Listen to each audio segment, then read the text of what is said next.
Moi, je me vois pas.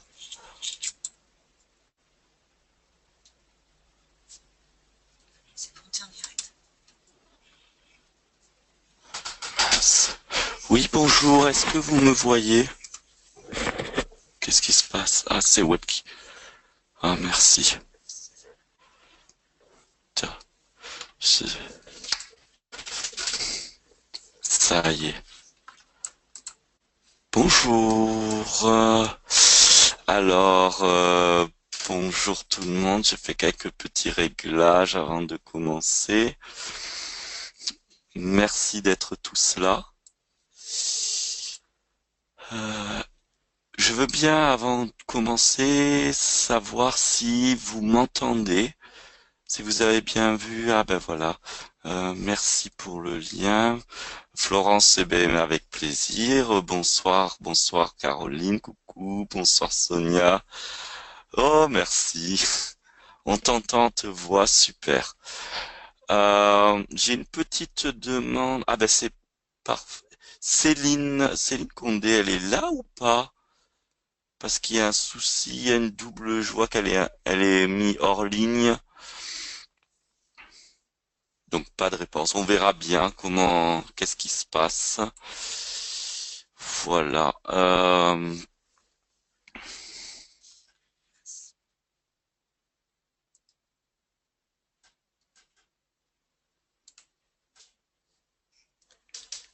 Qu'est-ce que t'as fait? Ah, vous voyez le partage d'écran et vous me voyez pas. Donc, s'il vous plaît, est-ce que vous me voyez en plein écran, s'il vous plaît?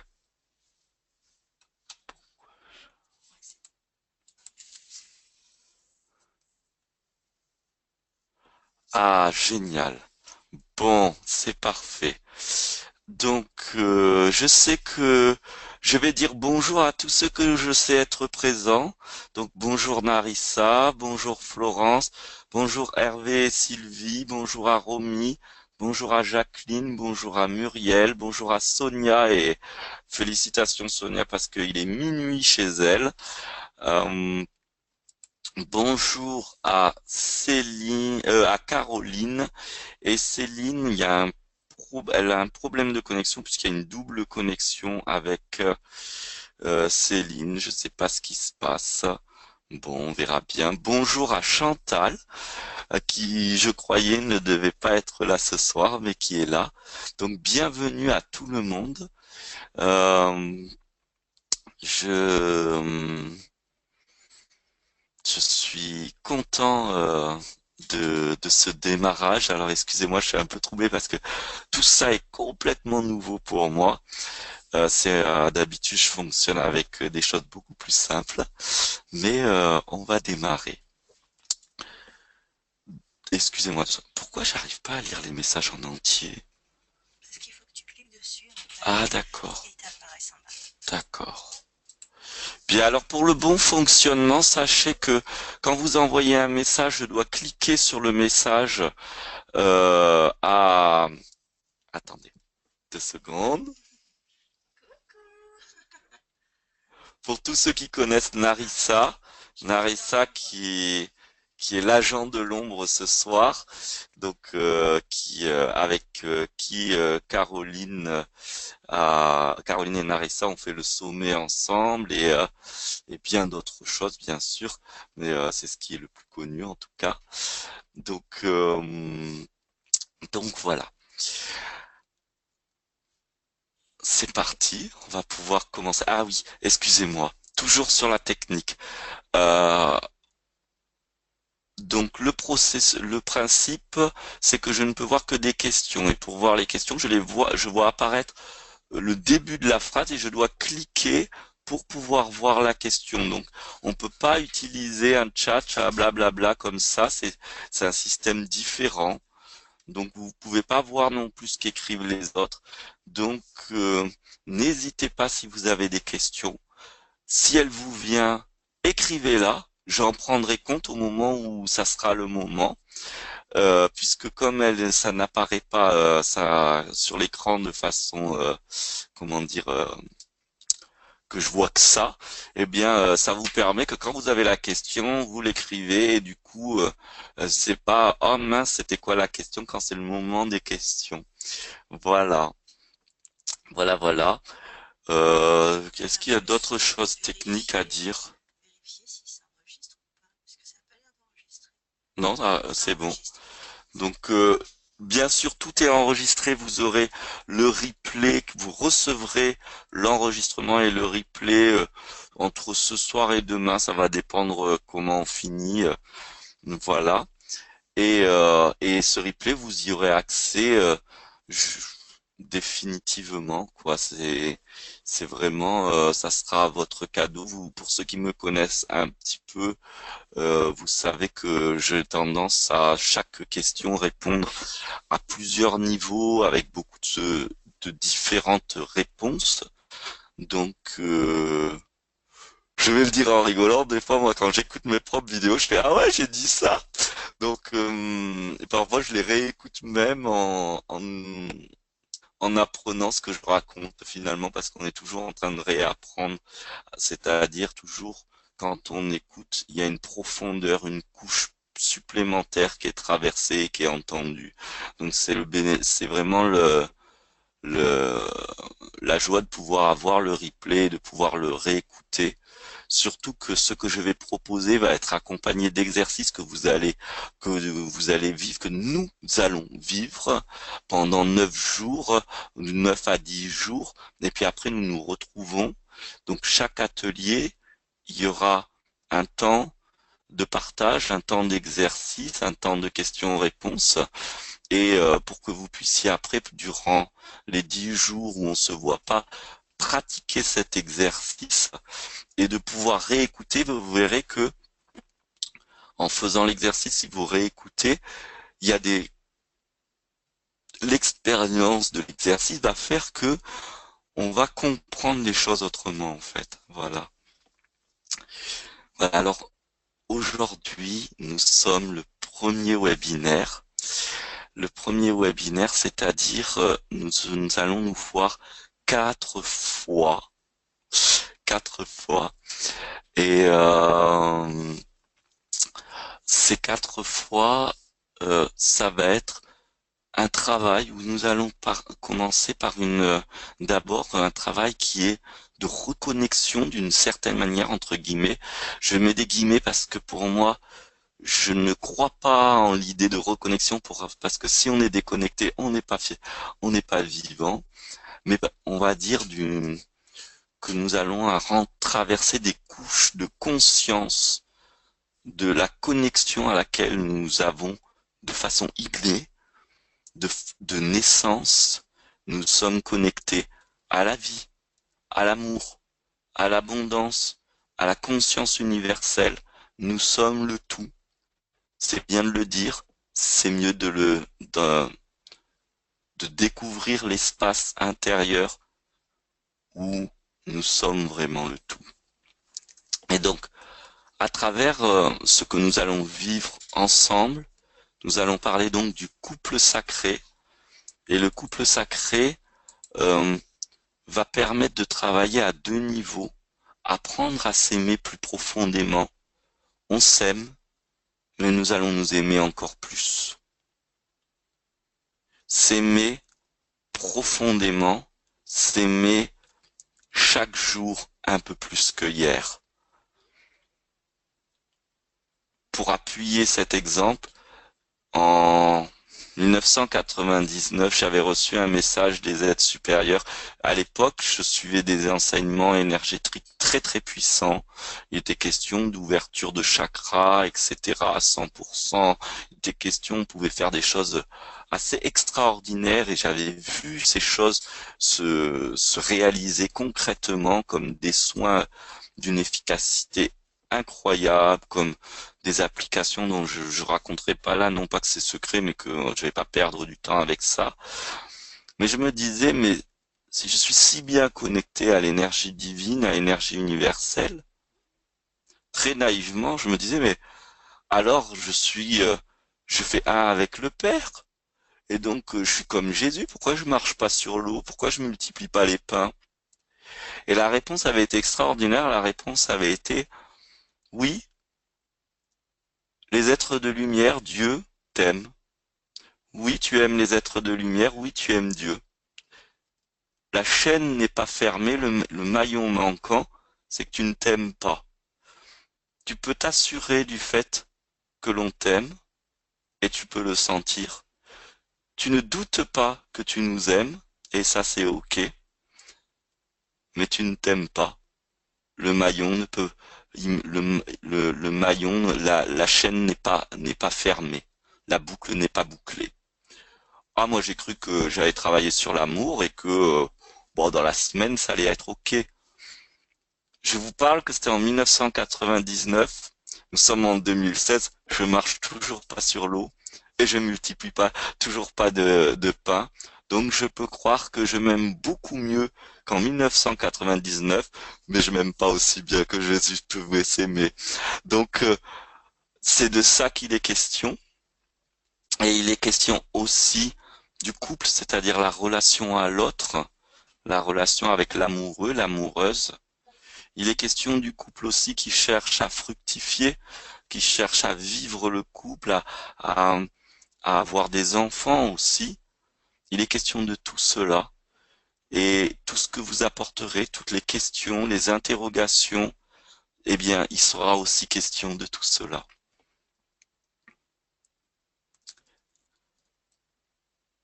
Donc voilà, ça c'est le premier point. Et donc aujourd'hui, nous allons commencer ce webinaire qui s'appelle l'activation du couple sacré, ou je pourrais aussi le nommer la prise de conscience que l'amour est là pour nous et a toujours été là pour nous. Et plutôt que de faire des grands mots, des grandes théories, nous allons commencer ensemble par une méditation pour s'ouvrir à cette conscience. Et si cette conscience est déjà ouverte, pour traverser les couches encore plus profondes de cette conscience.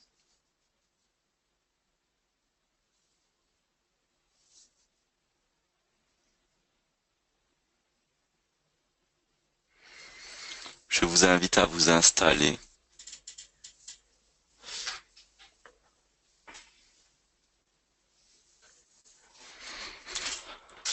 à vous rendre disponible.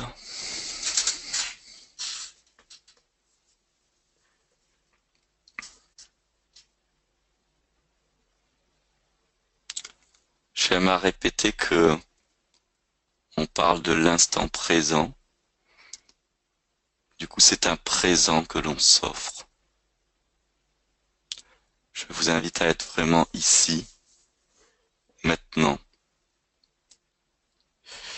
Et ça va se dérouler comme une forme de méditation guidée, sachant que derrière mes mots, c'est pas simplement Mathieu qui parle. Derrière mes mots,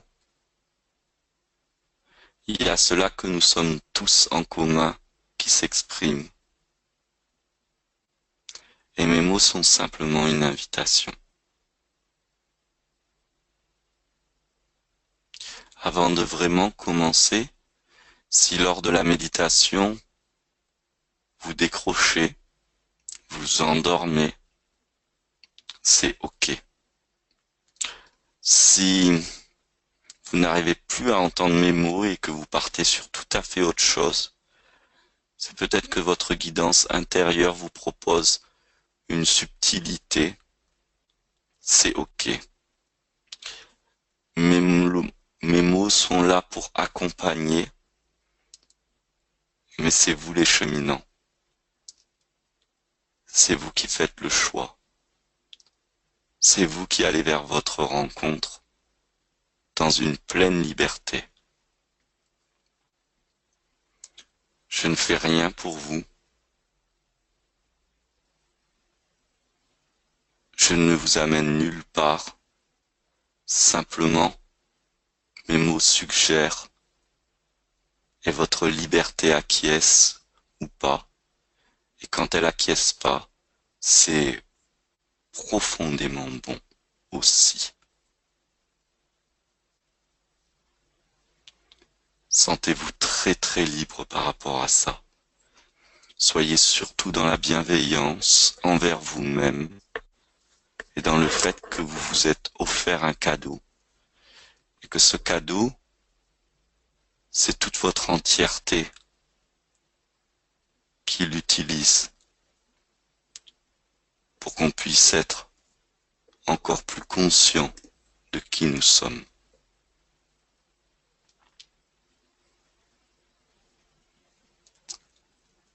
Alors, je commencerai par, j'ai de l'amour qui vient pour vous.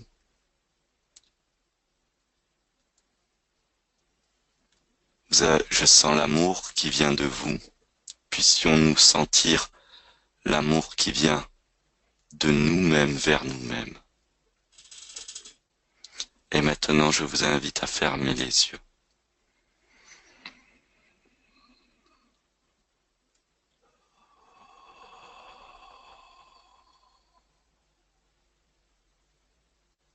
Je vous invite à vous déposer complètement sur votre chaise ou votre fauteuil.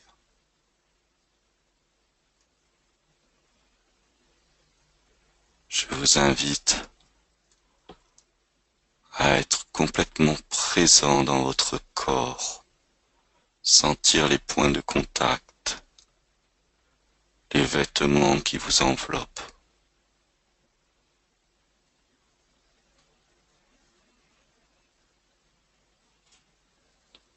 Sentir votre respiration.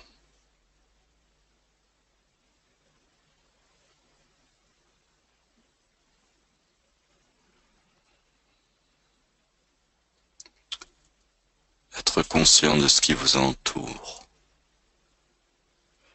S'il y a des bruits autour de vous, ils sont les bienvenus.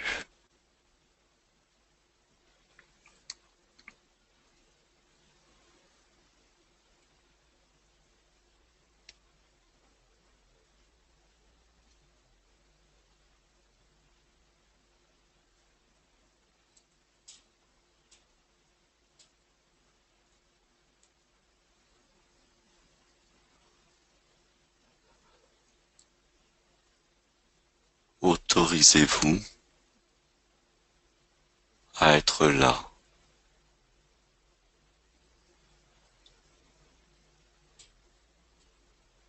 Permettez à votre attention de glisser dans le cœur. Dans ce cœur, soyez conscient de ce qui s'y passe. Juste, je dépose mon attention dans le cœur et je me permets de sentir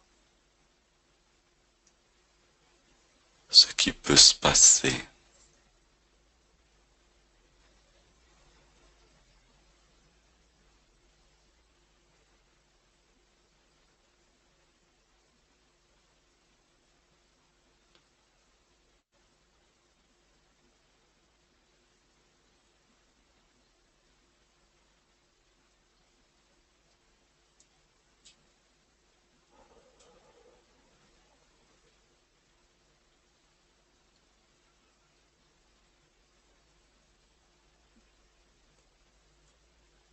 Maintenant que vous êtes là, simplement vous allez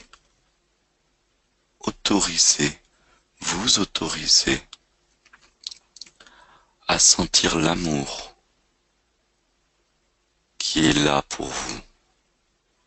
Il y a en votre cœur un amour infini, inconditionnel, qui n'est fait que pour vous-même.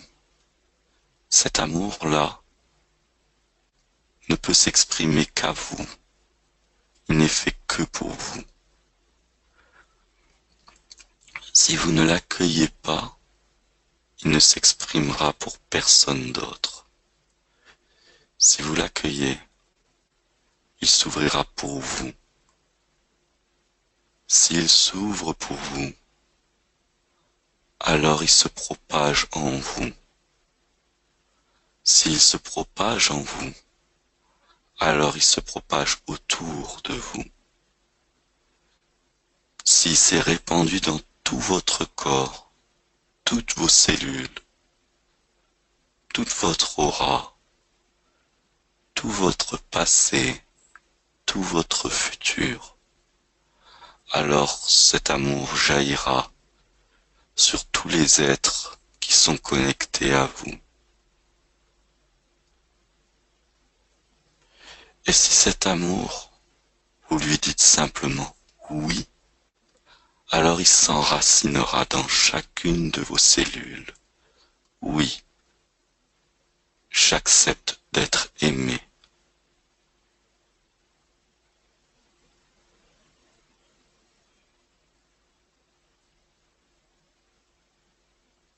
Oui, j'accepte d'être aimé par mon propre cœur, par ma propre âme. Oui, j'accepte d'être lové, dorloté,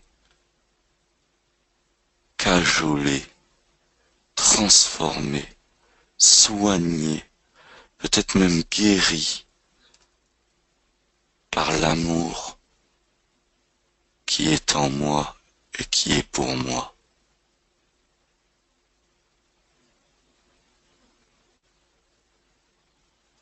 Oui, j'accepte que cet amour devienne mon enseignant, mon inspiration, mon guide. Oui, j'accepte d'être aimé.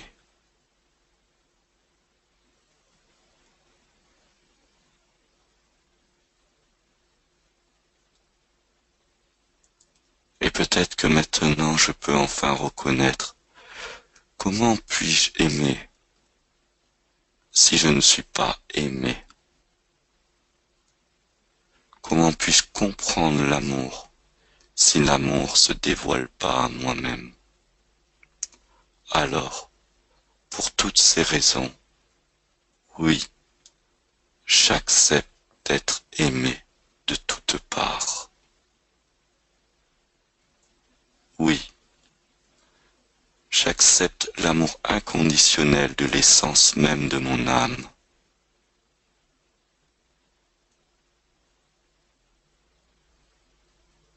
À cela je dis oui.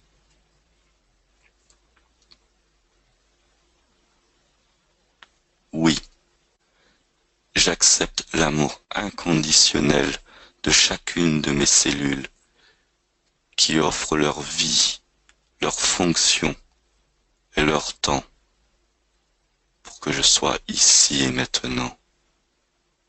À cet amour de mes cellules, je dis oui.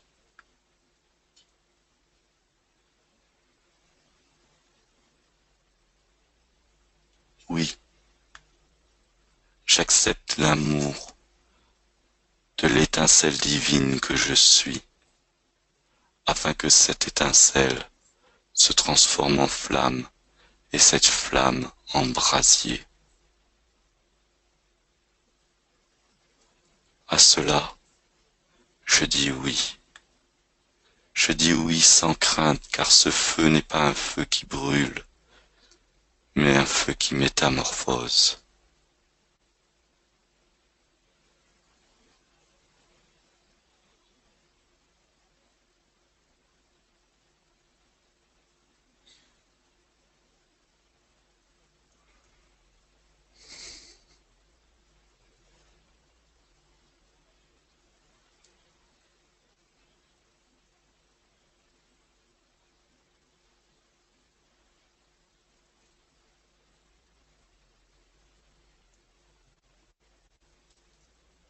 À partir d'aujourd'hui et pour l'éternité, je permets à l'amour de vous m'ouvrir chaque jour un peu plus en conscience, en compassion, en bienveillance.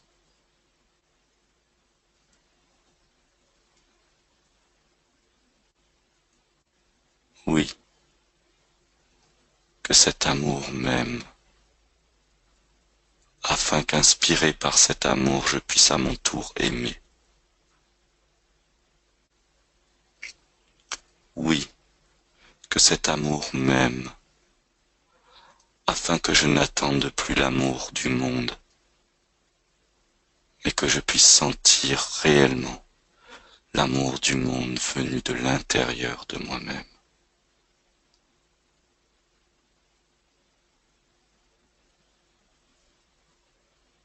Oui, j'accepte.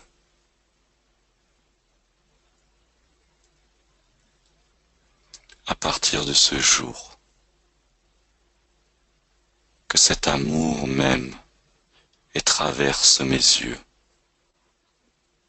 afin que mon regard soit aimant et amoureux,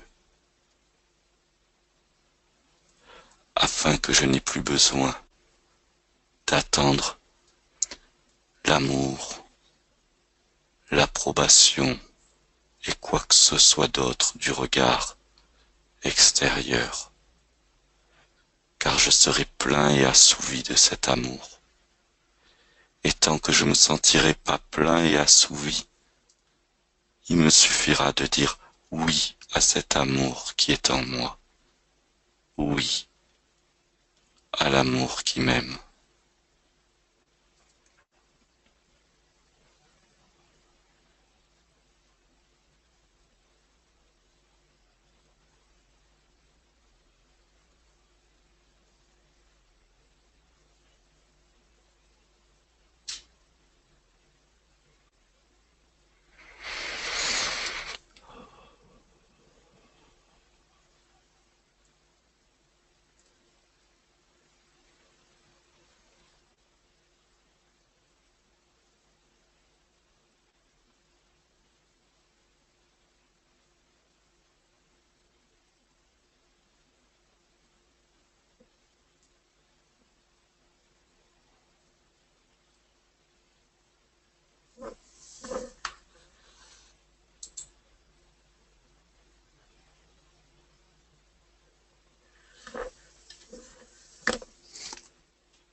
Voilà,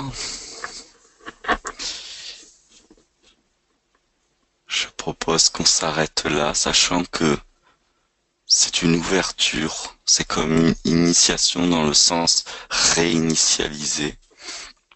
Et de ce fait, on arrête là, mais ce n'est que le début. Que je parle ou que je sois dans mon silence, l'amour continue à œuvrer, car c'est pas mon amour de moi-je, Mathieu, avec mes concepts limités, mais c'est l'amour qui aime, qui nous permet d'apprendre à aimer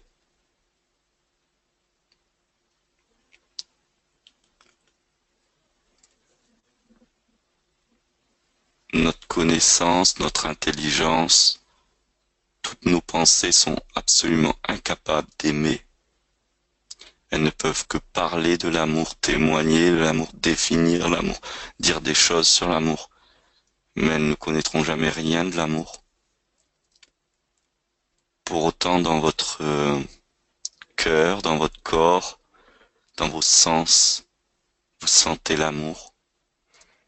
Et plus cet amour est là, et plus cet amour œuvre à l'intérieur de nous-mêmes et autour de nous-mêmes. Et la pensée, le mental, l'intellect suit après pour noter les changements, dire à quel point il a fait ceci, il a fait cela, alors que le mental, les pensées, l'intellect n'est que, on pourrait dire, un scribe ou un intervieweur qui suit et qui prend note et qui dit ah il y a ça, il y a ça, il y a ça. Il n'est à la cause de rien. La pensée n'a cause que pour seule cause la pensée. Donc même s'il y a rien d'intelligible, c'est ok. Et s'il y a quelque chose d'intelligible, c'est juste la joie qui se met en mots, la prise de conscience qui se met en mots.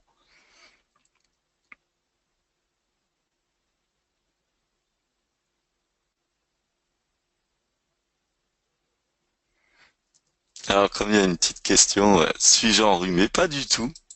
Je sais pas pourquoi je suis pas enrhumé. C'est peut-être le micro qui est trop haut. Voilà. Hop.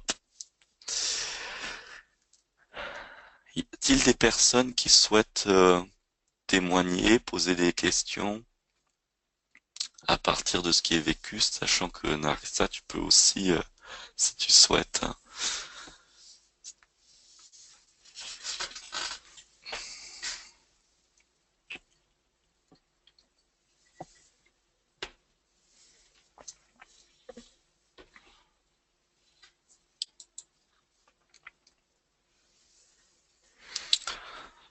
Donc Jacqueline, très émouvant, j'ai pleuré une bonne partie de la méditation. C'est doux que les larmes puissent sortir. Nous avons un émotionnel qui est très encombré, qui est, qui en plus est chargé de toutes les histoires que l'on peut imposer à l'émotionnel vécu. Donc, le, les larmes sont vraiment une, en fait, excusez-moi, j'ai un poème qui me vient dans la tête que j'avais écrit il y a longtemps sur les larmes et qui, grosso modo, disait les larmes sont larmes, larme, euh, larme contre l'ego. C'est-à-dire que plus l'amour monte, plus la compassion monte, plus l'écoute monte, plus l'attention monte, plus l'ego s'effondre. Et dans cet effondrement, les larmes sont là. Parfois des larmes de douleur, parfois des larmes de bonheur. La larme est une goutte d'eau salée et chaude. Elle est celle de vie. Elle est l'eau de vie. Elle est le feu de la vie.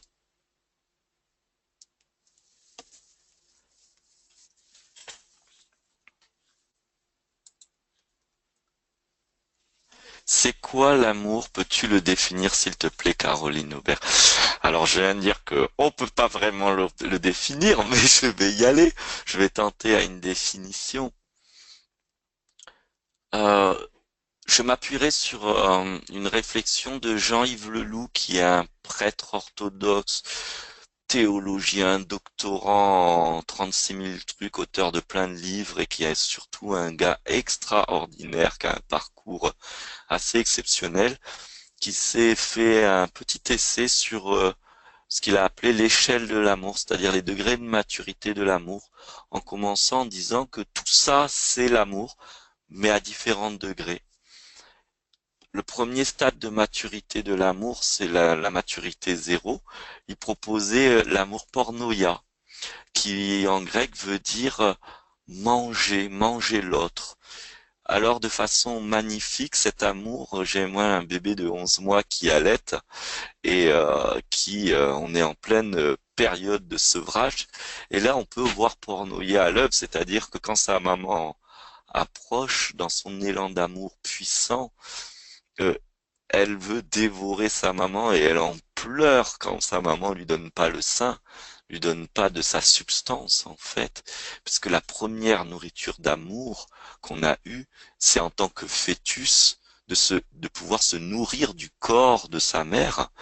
Et si on a vécu un allaitement, encore une fois né pendant toute la période d'allaitement, on continue à se nourrir du corps de sa mère. Et ça, c'est le premier stade d'amour. Ce qui est tout à fait mignon quand on est tout petit, mais que si on ne dépasse pas ce stade de l'amour, ça veut dire qu'on n'est pas en mesure d'aller vers l'autre sans le consommer.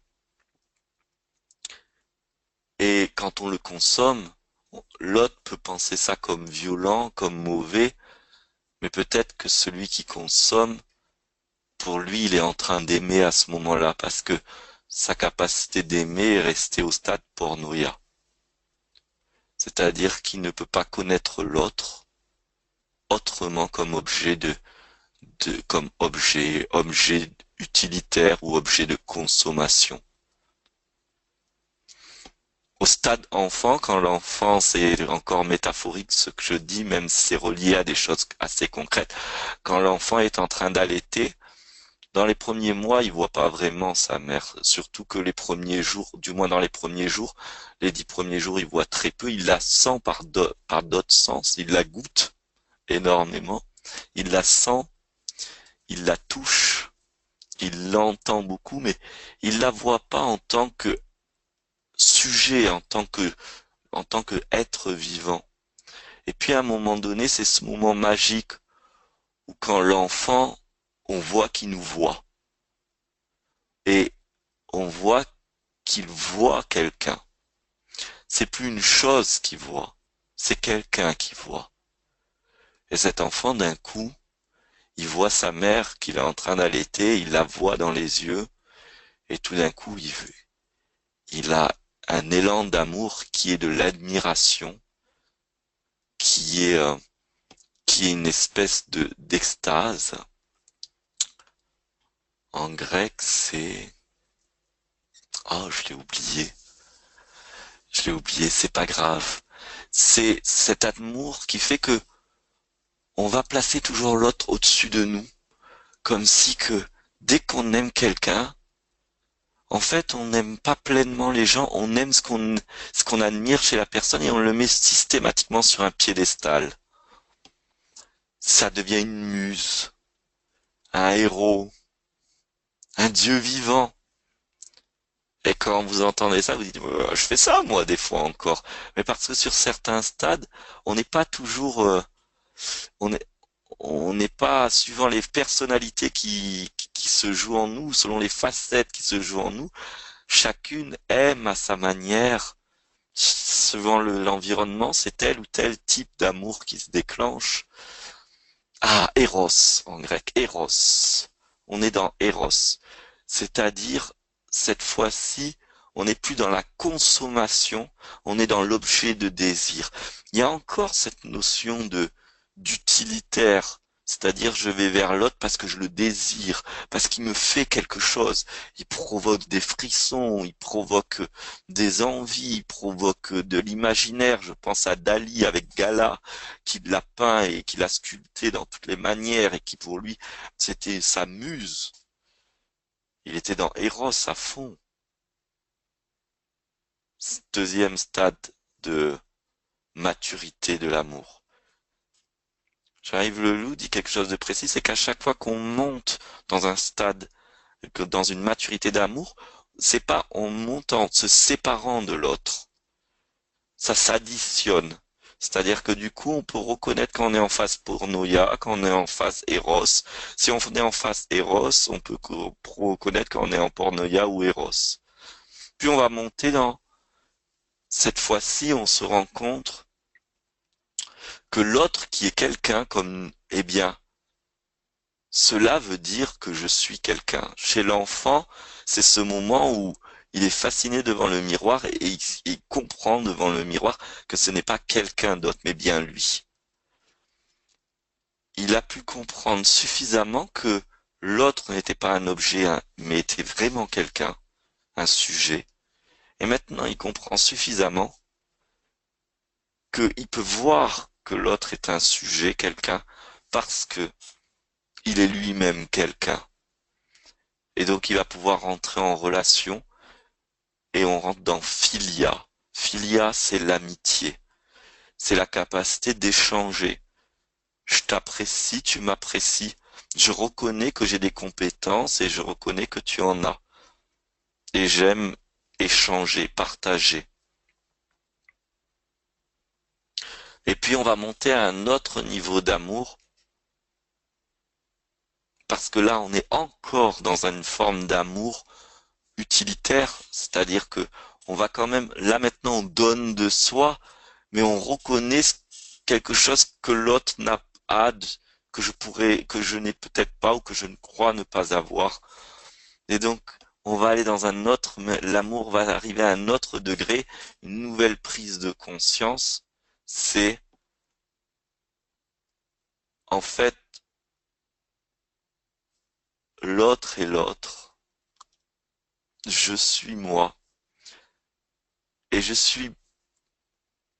si je suis en train d'offrir à l'autre, eh bien alors, je me vois grandir.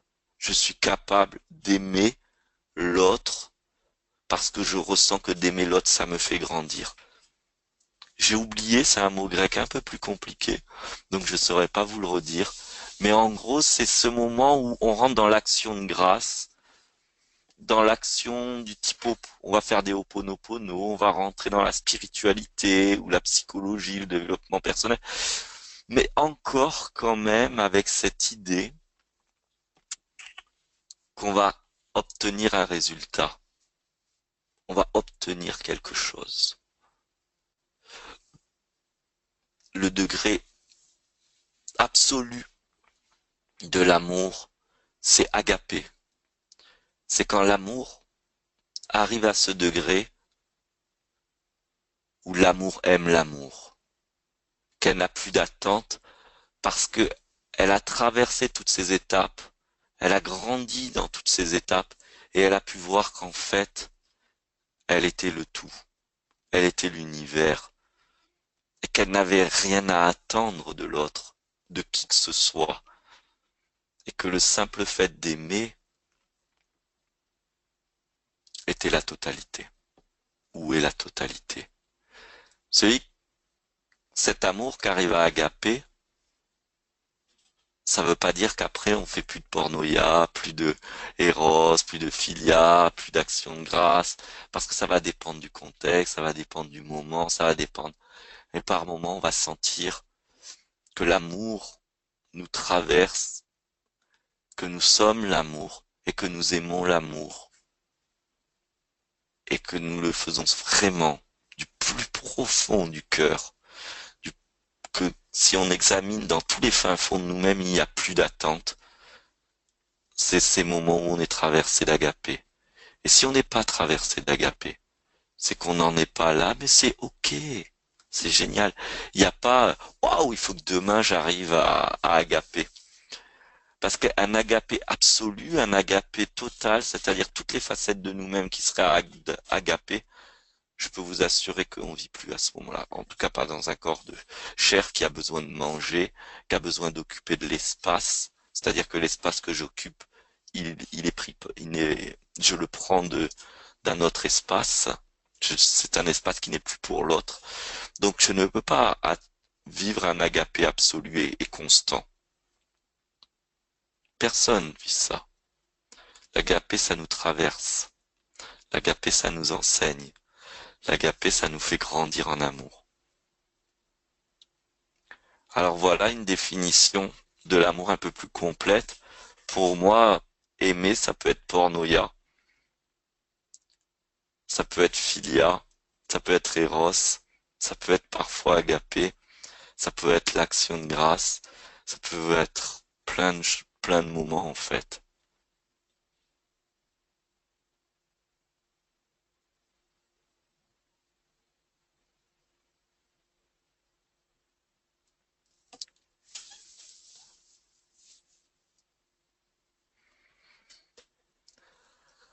Aujourd'hui, ça sera vraiment, j'ai proposé une méditation. Je propose après, à la fin, je détaillerai vraiment l'outil à faire, la pratique à faire tous les jours. Mais c'est vraiment des questions-réponses. Allez-y. Les questions qui n'ont rien à voir, qui ont l'air d'avoir pas à voir à ce moment, sont les bienvenues. Vous vous êtes sûrement inscrit avec une intention, un désir. Surtout, ne partez pas de ces 40 jours ou de ces 4 webinaires sans avoir posé votre intention, votre question. Ça serait tellement dommage.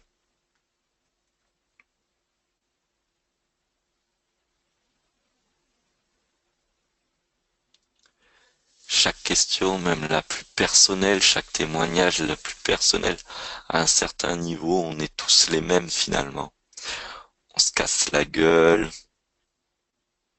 on se trouve génial, on se trouve nul, on doute, on se voit faire semblant de se prendre pour quelqu'un. On est tous vulnérables.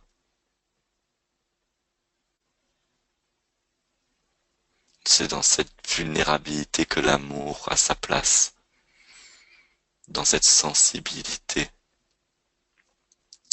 dans oser poser des questions, oser témoigner, oser dire quelle est mon attente. Parce que si on n'ose pas dire où est mon attente, forcément on est en train de, de dire,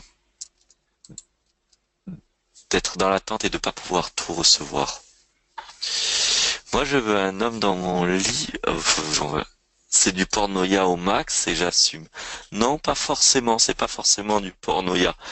C'est-à-dire, moi, je veux un homme dans mon lit ou moi, je veux une femme dans mon lit. Ça peut être plein de choses parce que qui aime à ce moment-là? Est-ce que c'est mes cellules? Est-ce que c'est mon émotionnel? Est-ce que c'est ma pensée? Est-ce que c'est mon âme? Et pourquoi ça serait pas mon corps, mes cellules, mes émotions, mes pensées et mon âme? Parce que celui qui veut un homme ou une femme dans son lit, est-ce qu'il est prêt à avoir n'importe qui? Je suis pas sûr. Un homme ou une femme n'importe quoi pour dire n'importe quoi, je suis pas sûr. Derrière cette envie d'avoir un homme et de s'éclater, d'avoir une belle partie de jambes en l'air, de monter au 7e ciel, ça va pas se passer avec le premier venu. Sinon c'est facile, il suffit d'ouvrir la porte, de faire eh, qui veut une partie de jambes en l'air, c'est open ici. Ça serait pornoïa. C'est plus subtil. Ça peut être plusieurs choses en même temps. Et c'est très juste et très bon de désirer ça aussi, si c'est cela qu'on désire.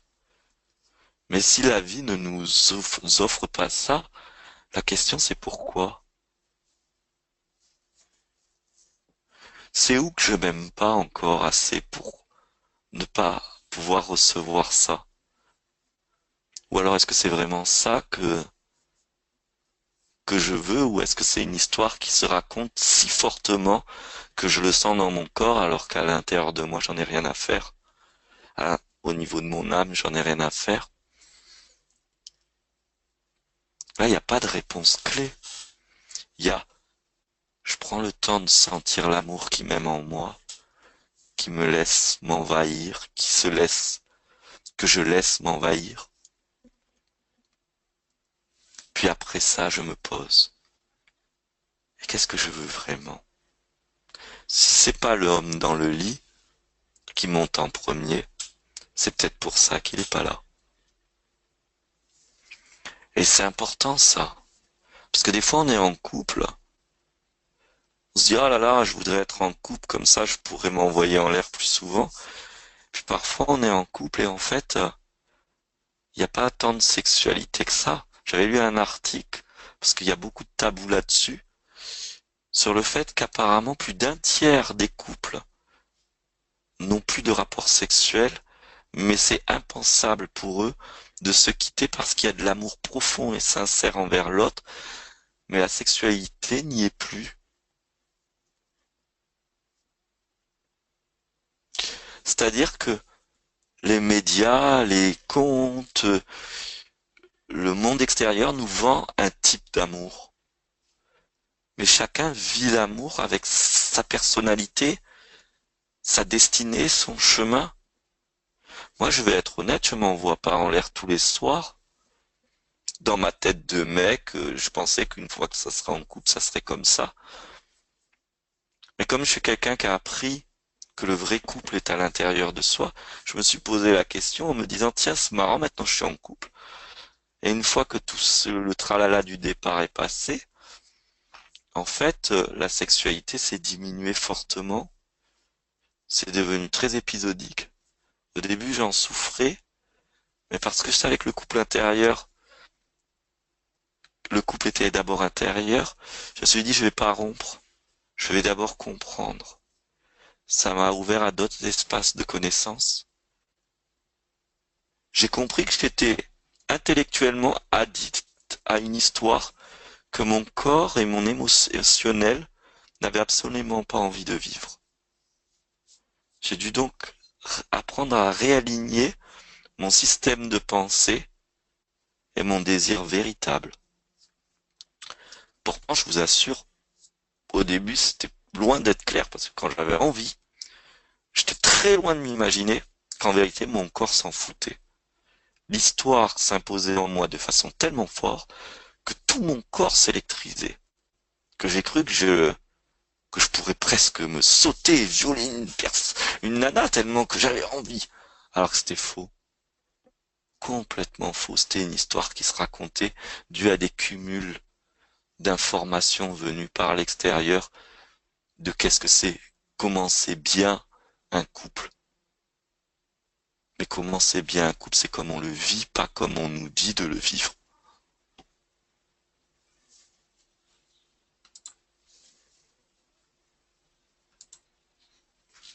Ouf, excusez-moi, je suis pas habitué, je vois qu'il y a des tas de questions, alors excusez-moi, je les lis.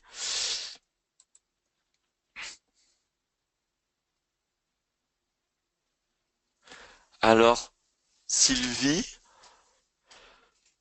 euh, la question est, mon intention est de moins me juger, donc de plus m'aimer, d'être plus douce avec moi. Vraiment, l'exercice que la méditation qui s'est amorcée, l'exercice que je vais proposer va aller vraiment dans ce sens, cesser de se juger. Mais si je me juge, c'est ok.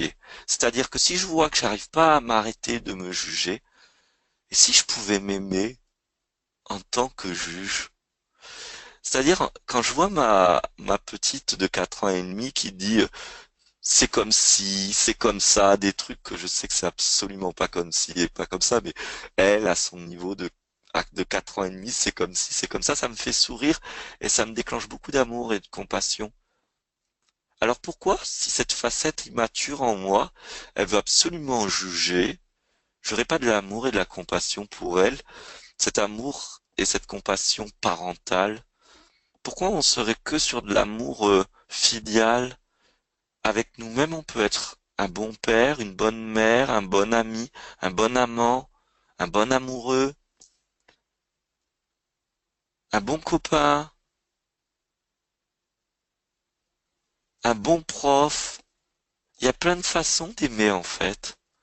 Et si on essayait toutes ces facettes d'amour sur nous-mêmes déjà? Donc je me juge, mais moi j'arrête pas de me juger. Ah, Mathieu ceci, Mathieu cela. Ah, Mathieu nanana, manide. Mais c'est ok. Ce qui était terrible, c'est qu'au début, je me jugeais de me juger. Après, je me jugeais de me juger. Pour ceux qui me suivent souvent, ils connaissent, je le dis souvent avec la colère. Je suis en colère, alors je suis en colère d'être en colère. Et du coup, je suis en colère d'être en colère, d'être en colère. Et puis à la fin, c'est l'explosion de colère. Mais laissons la colère tranquille.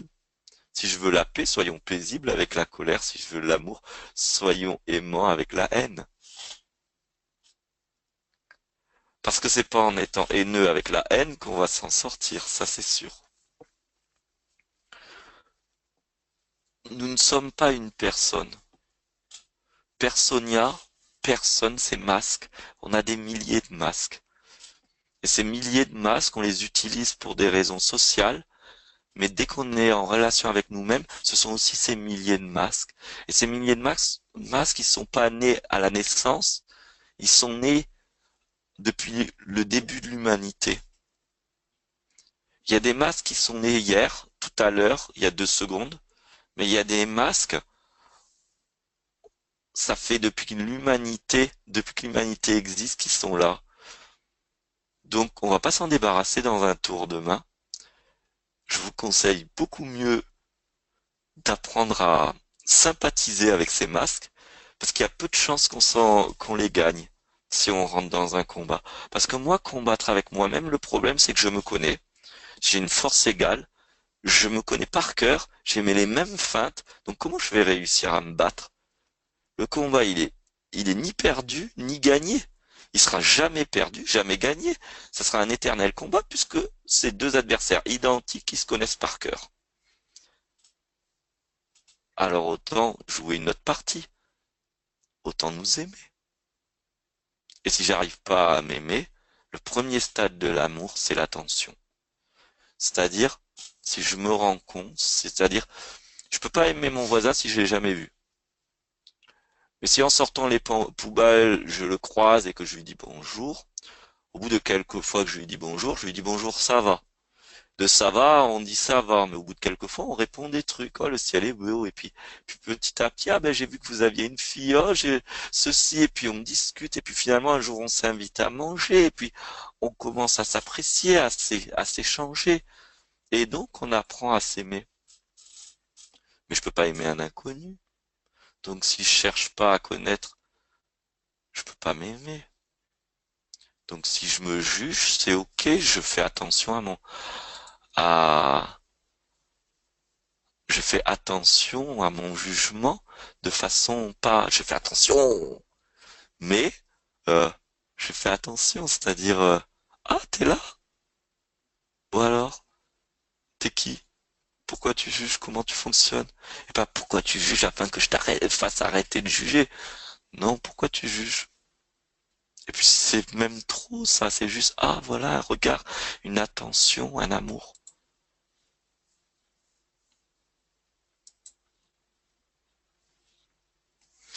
Sonia dit alors qu'est-ce que le couple finalement? Alors très officiellement, si je suis avec un partenaire ou une partenaire, puisque maintenant, faire très attention, on, le couple, c'est pas forcément homme-femme, c'est homme-homme, homme-femme, femme-femme. Ça, c'est un couple.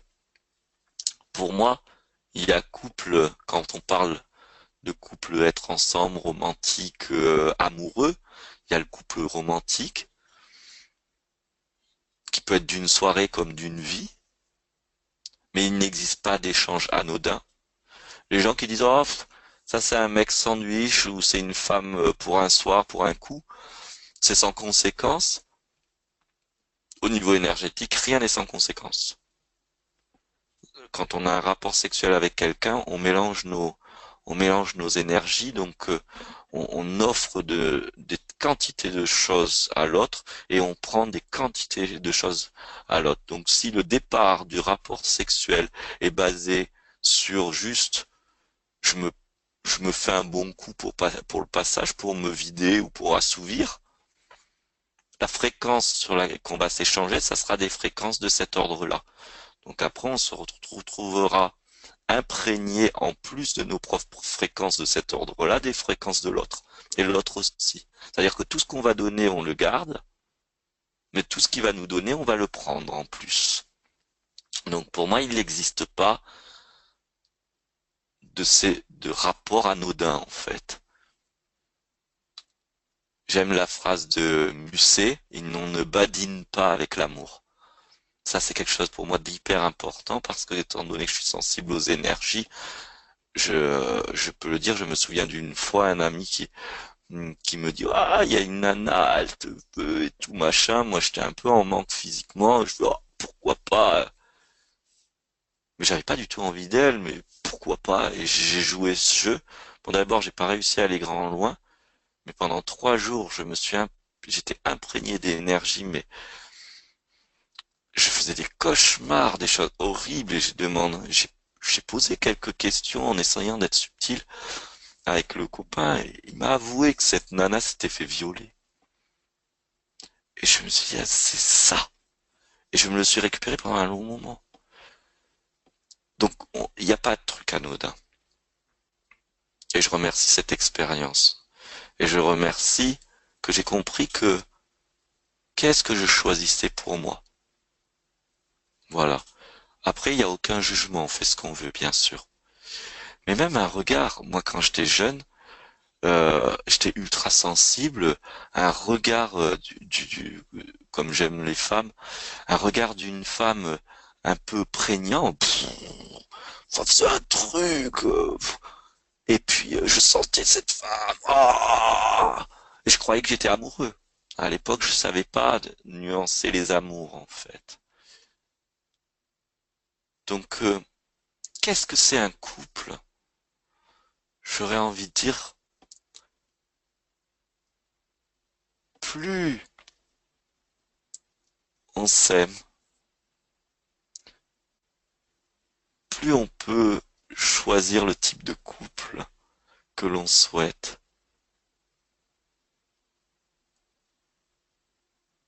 parce qu'on n'attend rien de l'autre. Plus on peut accepter ce que le destin nous offre. Moi, je vis avec une femme qui est mon épouse, on est mariés, on a fait un choix, on a fait des vœux, on s'est dit les conditions de rupture de notre couple. Mais on en parle des fois très librement si on se séparait, comment on ferait, on est très organisé même pour ça. On sait déjà comment on fera si on se sépare. Mais aujourd'hui, j'ai pas envie d'être avec d'autres personnes. Et comme je suis dans un milieu particulièrement féminin, absolument tous mes collègues sont quasiment à 90% des femmes. Mes partenaires de travail et tout sont tous des femmes. Alors quand je suis en plus dans le milieu spirituel et tout, il y a vite de l'amour. C'est pas automatiquement de l'amoureux. Ça pourrait l'être si on se demande si on se propose de se l'autoriser. Mais c'est ça la magie, c'est que on est libre. On est libre de choisir, en fait.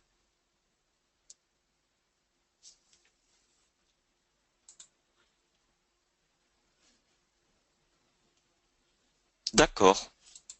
Désolé. Je citerai plus les prénoms si ça dérange, pardon.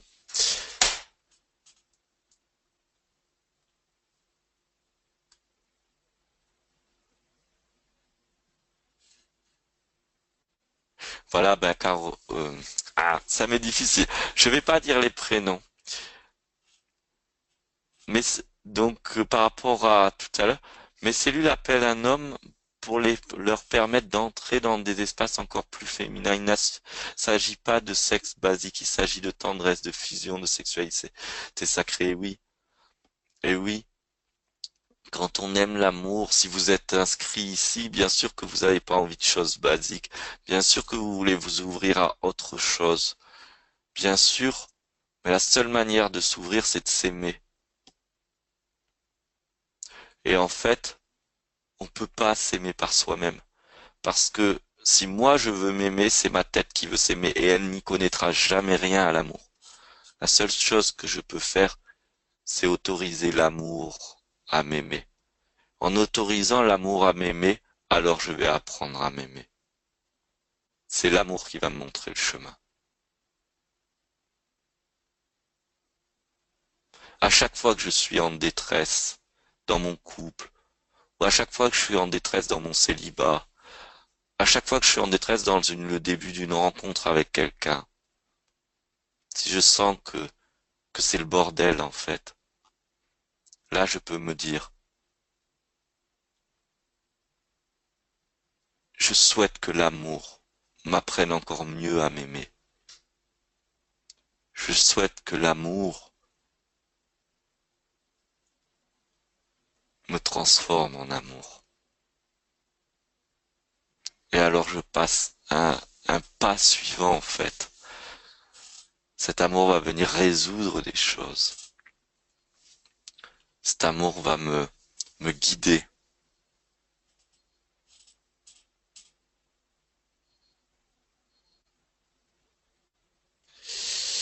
Lors de ton atelier, tu parlais de différents endroits, la tête, le cœur, au-dessus de la ceinture, en dessous de la ceinture, à partir desquels on entre en relation avec quelqu'un. Pourrais-tu nous en dire plus?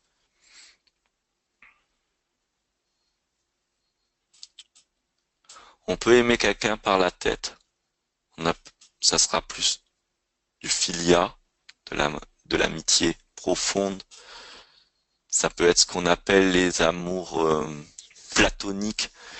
Il y a une Khalil Gibran qui a écrit Le Prophète a eu des relations amoureuses par écrit avec une femme, une relation amoureuse avec une femme qu'il n'a jamais rencontrée de sa vie. Il avait d'autres relations amoureuses avec d'autres femmes à d'autres niveaux. Mais il s'aimait, il s'écrivait de les poésies, il s'enchantait en fait.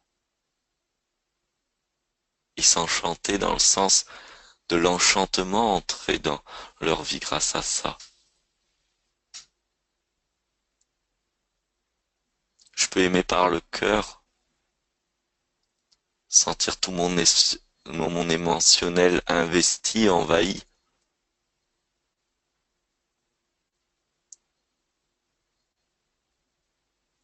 Et puis je peux aimer physiquement.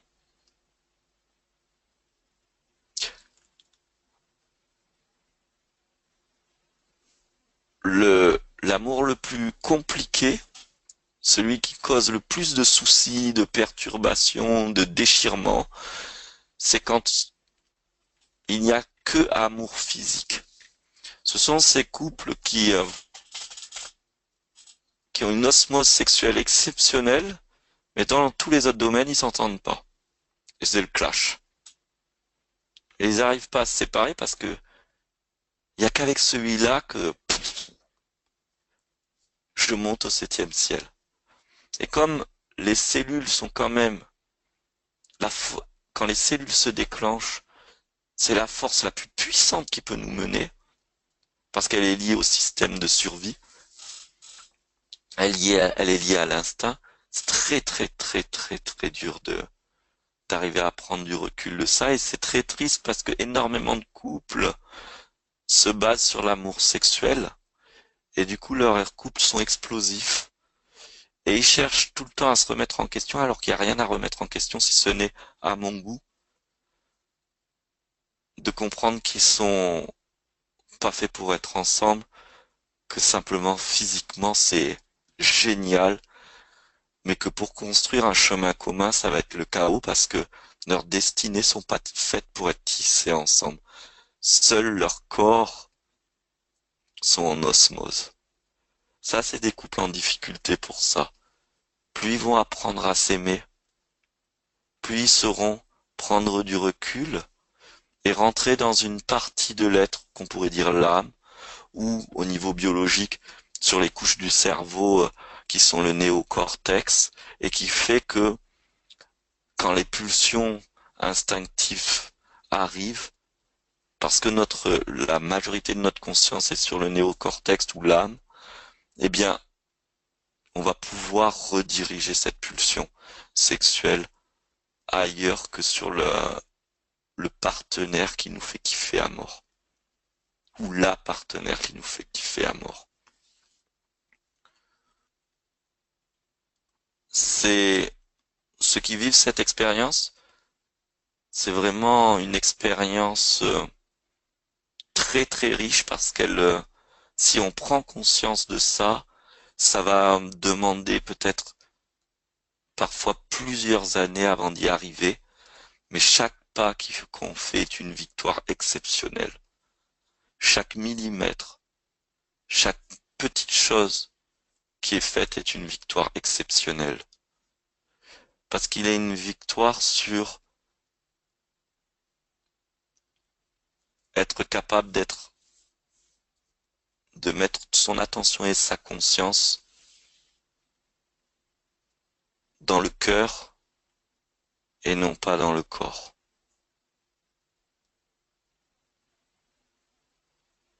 Ceux qui aiment qu'avec la tête,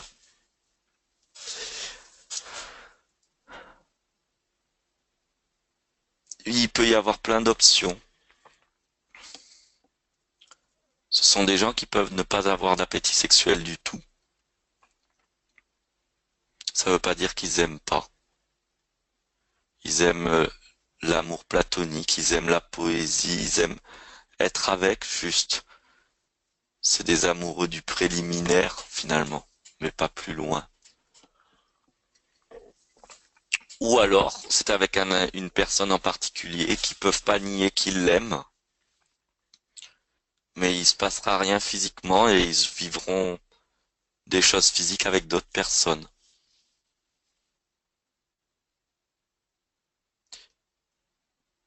Et ceux qui aiment avec le cœur seulement, ça sera peut-être la voie la plus douce, mais parce qu'ils aiment qu'avec le cœur, la connexion est qu'avec le cœur, c'est souvent des couples qui vont être ensemble avec une activité physique qui est là, une activité psychique, un amour psychique qui peut être là de temps en temps, mais ils vont surtout se perdre. C'est-à-dire se perdre, le risque c'est de croire qu'on peut pas vivre sans l'autre du coup. Mais comme c'est plus subtil qu'avec le physique, où on est clairement, on peut pas vivre sans avoir des rapports sexuels avec l'autre, mais on peut pas être tout le temps à l'intérieur de l'autre, ou on peut pas être, si on est un homme, dans la pénétration ou dans la réception. C'est clair, net, les corps doivent de temps en temps se séparer, alors qu'avec le cœur, le ressenti, la personne, elle peut être en Australie, c'est toujours, la fusion est toujours là.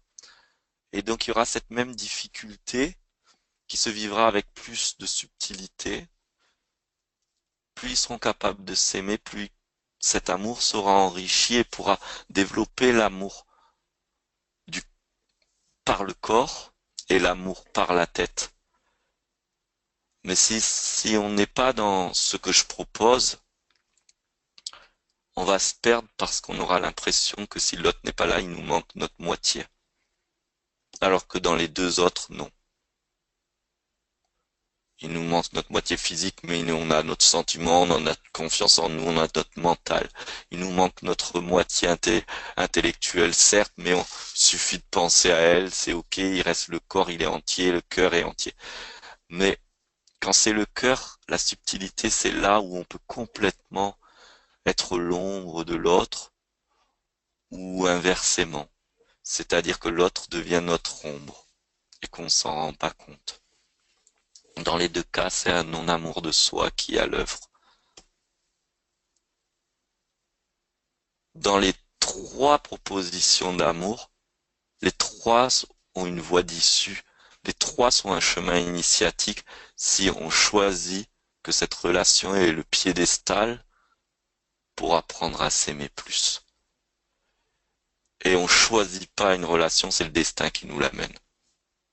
Donc plutôt que de chercher à changer le mode de fonctionnement, c'est de permettre que l'amour nous aime afin que on soit vivifié à tous les niveaux et que notre conscience se propage à tous les niveaux en fait.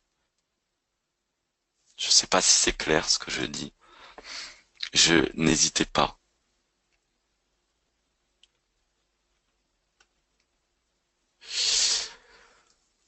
Que peux-tu dire de la croyance de certains qu'être amoureux, c'est une compensation, pas de l'amour? Bien, à partir du moment où on n'a pas commencé à connecter l'amour qui est en nous, qui nous aime, et donc on ne s'aime pas vraiment, tout couple est compensation. J'ai passé 2 ans à faire énormément de coaching en relation amoureuse. Je peux vous assurer un nombre infini de couples. Qu'est-ce qui se passe? Ça c'est cool. Ah, ça revient. Ah, c'est ok? Donc je sais pas. Il y avait un moment où Donc apparemment il y a une coupure. Je reprends. Que peut-on dire des croyants de certains qu'être amoureux est une compensation et pas de l'amour? Mais grande majorité de l'humanité ne s'aime pas. Il n'y aurait pas tant de guerres et de conflits dans l'amour, dans le monde. On s'aime pas. Et je crois pas non plus m'aimer pleinement. Je suis sûr que je m'aime plus que le jour où j'ai démarré toute cette prise de conscience. Mais je crois pas être abouti dans cet amour. Et si on n'a pas commencé ce chemin, soyons clairs avec nous-mêmes, parce que c'est cette humilité, cette clarté qui va nous ouvrir à l'amour. Je ne suis pas capable de m'aimer par moi-même. Donc si je m'ouvre à l'amour universel, à l'amour de la vie, à l'amour de mes cellules, à l'amour de mon âme, et que je lui permets de m'aimer, et parce que je lui permets de m'aimer, ça va m'enseigner la capacité à aimer, alors je vais pouvoir entrer dans un couple où il y a amour. Mais 99% du temps, les gens se mettent en couple parce qu'il faut, parce qu'ils par manque, par besoin, par peur, pas par amour. Et l'effet des hormones qui se déclenchent par le corps, qui est dû dans les premiers jours pour l'attraction physique et le fait on ait envie de se reproduire, donc d'avoir des rapports sexuels, et que si ça fonctionne, ces hormones vont continuer à se déclencher pendant 3 ans uniquement parce que c'est le temps qui suffit pour que l'enfant atteigne une certaine maturité et qu'il n'y ait plus nécessité du couple. Bien dans ces cas-là, la plupart, et c'est ce qui arrive souvent, hein, des couples, ils s'aiment, il y a le frisson, ils font vite un enfant, et au bout de 2, 3 ans, ils se plaquent. Parce qu'à aucun moment ils se sont aimés, ce sont simplement les phénomènes hormonaux qui se sont déclenchés. L'amour est un acte volontaire, pour moi. L'amour, c'est je décide d'aller au bout de moi-même avec cette personne. Je décide de m'engager à être qui je suis, ici et maintenant, en alliance avec cette personne. L'amour fusion, c'est pas de l'amour. L'amour fusion, c'est un effet hormonal qui est provoqué pour la reproduction et pour assurer la survie préalable du nouveau-né.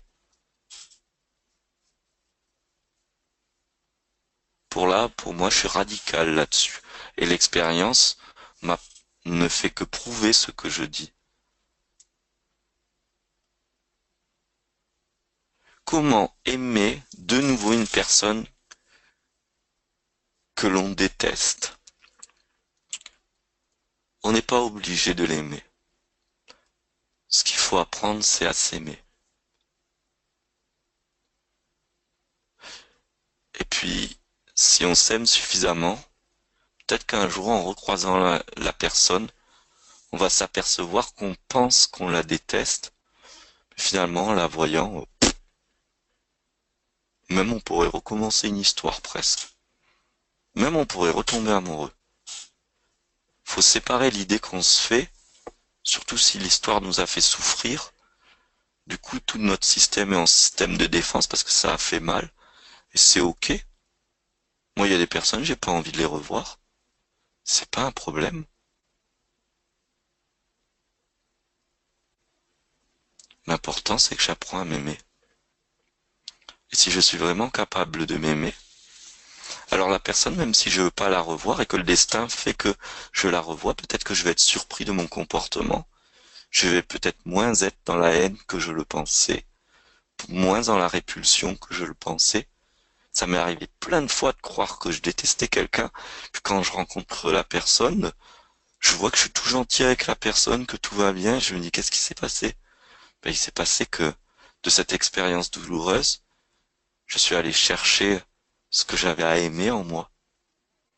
Et comme je me suis mis à l'aimer, il n'y avait plus aucune raison de le détester, mais dans l'histoire que j'ai vécue, c'était inscrit que cette personne était détestable, donc je croyais encore la détester, tout simplement. En ce moment, je contacte plus profondément ma blessure d'origine, rejet, qui me montre la confusion, l'envie de me placer pour exister. Je sens que je n'ai plus d'autre choix de rentrer à l'intérieur de ça, d'accompagner cela et de rentrer dans mes tensions. Eh bien, c'est c'est une première étape merveilleuse et la deuxième étape, c'est si vous avez envie de vous placer pour exister, si vous avez besoin et soif de reconnaissance, mangez de la reconnaissance. L'enfant qui tète sa mère, il n'a pas le choix que de téter. L'endroit meurtrit le petit enfant, c'est-à-dire que l'énergie qui est cristallisée au niveau de la blessure de rejet, elle est comme un bébé qui a besoin de téter. Elle a besoin de reconnaissance, mais qu'elle mange de la reconnaissance. Et quand elle sera saturée de reconnaissance, alors elle se reconnaîtra. Et elle aura moins besoin. Et il y aura deux étapes. Elle commencera à se reconnaître et de temps en temps, elle aura moins besoin de reconnaissance de l'autre. Puis elle reviendra à la reconnaissance de l'autre. Et puis, avec le temps, à un moment donné, elle n'aura plus la nécessité de, de reconnaissance. J'adore Joanne Chaleur, Joanne Ramanazae, je crois, non. Comment, comment? Razanamae. Joanne est à Chaleur. Joanne, elle dit, mais moi, il y a un personnage en moi qui adore qu'on le regarde et qu'on l'admire et puis ah, miam, miam, il en mange et il a besoin de ça. Et ben moi c'est pareil et vous c'est pareil. Allez-y, c'est bon. La vie vous l'offre, prenez-le. C'est bon. Mangez si vous avez pas, si cette partie en vous est en pornoïa, fin de ça, mais mangez ça.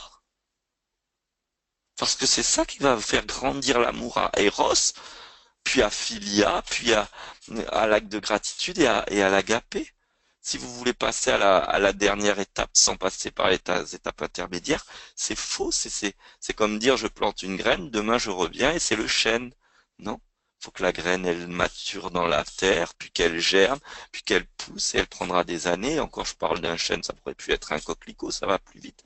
Mais suivant ce qui se passe à l'intérieur de nous, ça peut aller très vite, comme ça peut durer plusieurs vies. L'important, c'est de commencer, en fait. Si j'ai faim de reconnaissance, il est là, hein. Faut faire du théâtre, des conférences publiques, etc.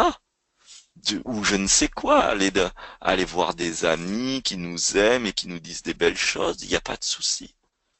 Aller complimenter des gens avec l'envie d'être complimenté, c'est pas horrible. C'est le stade de cette facette de nous-mêmes. Et ça ne dit rien sur la totalité de qui je suis. Ça ne dit qu'une seule chose sur cette facette-là. Et si j'ai envie d'être bienveillant avec elle, et donc avec moi, je dois l'autoriser à s'exprimer ainsi. Je dois la laisser s'exprimer ainsi.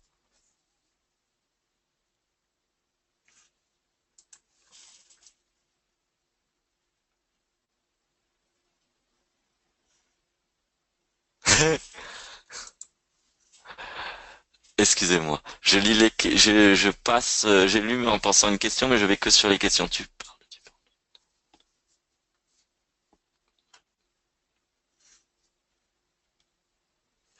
Alors, la construction d'un couple. Tu parles de différentes formes d'amour qui ne vont pas forcément donner lieu à la construction d'un couple. L'amour dans le couple a-t-il des particularités pour toi?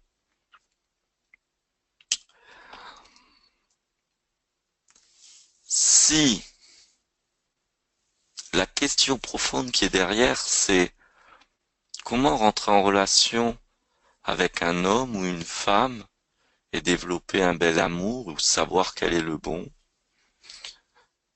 je le répète, ça sera dans notre capacité d'aimer, de s'aimer. C'est-à-dire qu'après, ce qui va faire la chose, c'est les rencontres que le destin nous propose. Je rencontre quelqu'un, je ressens quelque chose, je me dis il y a peut-être quelque chose, je doute, parce qu'on ne sait jamais. Mon expérience et mon histoire m'a prouvé que c'est pas toujours idyllique. Mais je vais faire confiance en cette opportunité. Je vais écouter à l'intérieur de moi ce qui se passe.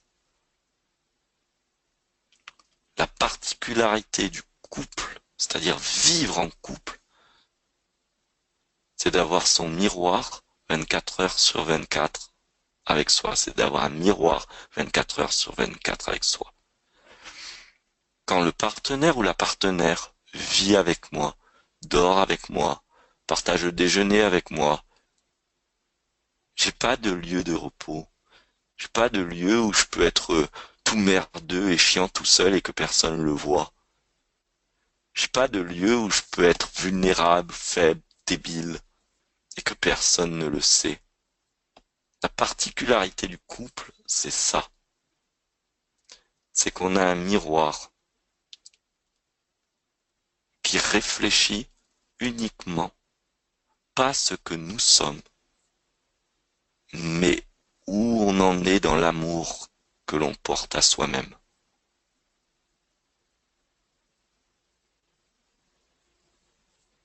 Si c'est ok d'être con devant l'autre, ça veut dire que c'est beaucoup plus ok d'être con tout court avec soi-même. Et peut-être que du coup, on peut être publiquement con, du coup, parce que c'est ok aussi. Pour moi, l'amour, parce que il faut, j'y crois pas. Les contes de princesses et de fées, c'est une mythologie. C'est-à-dire que le trois quarts des contes, surtout ces derniers temps, c'est les Walt Disney, les contes, on a enlevé 80% de ce qui avait été vraiment mis dans tout le conte. Ma fille aime beaucoup les contes de princesses, donc par exemple, elle aime bien Blanche-Neige. On est arrivé là maintenant jusqu'à la 9e version de Blanche-Neige. Il existe des versions beaucoup plus complètes où là on peut voir qu'est-ce que c'est le couple. Et il est question, si on lit bien ce qu'il y a derrière le conte, c'est-à-dire les arcanes que présente le conte, il est toujours question de jusqu'où je m'aime, jusqu'où je vais aller m'aimer pour être entier.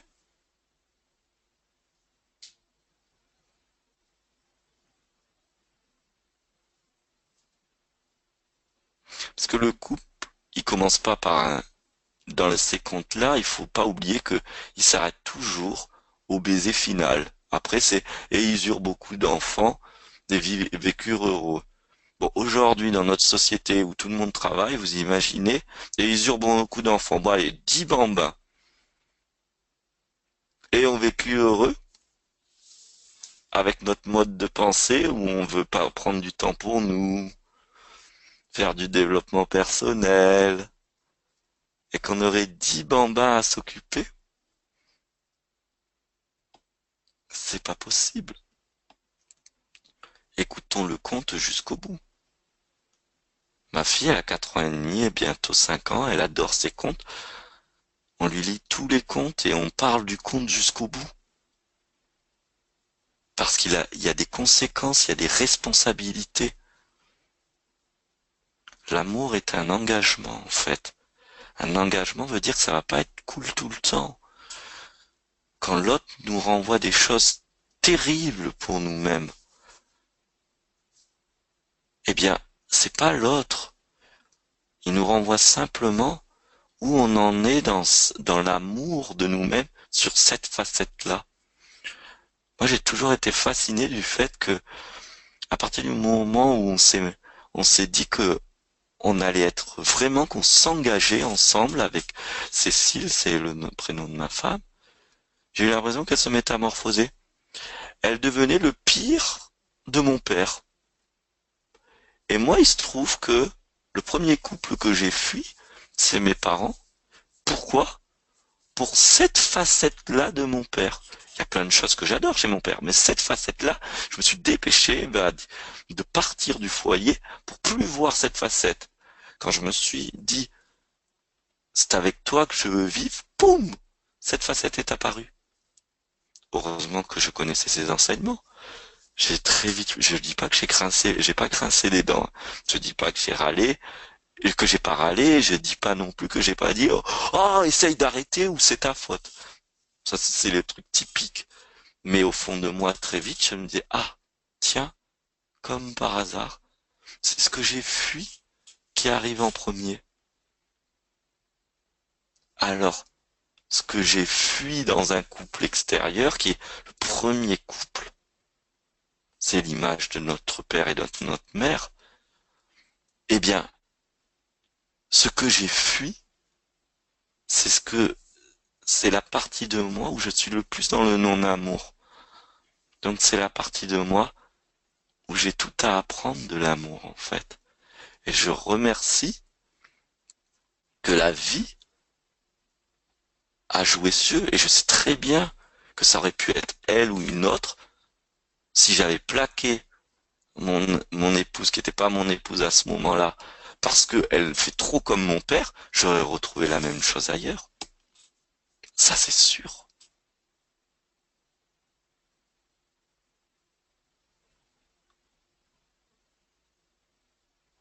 Donc la construction d'un couple, c'est est-ce que d'abord, quand je suis avec cette personne, je suis encore en mesure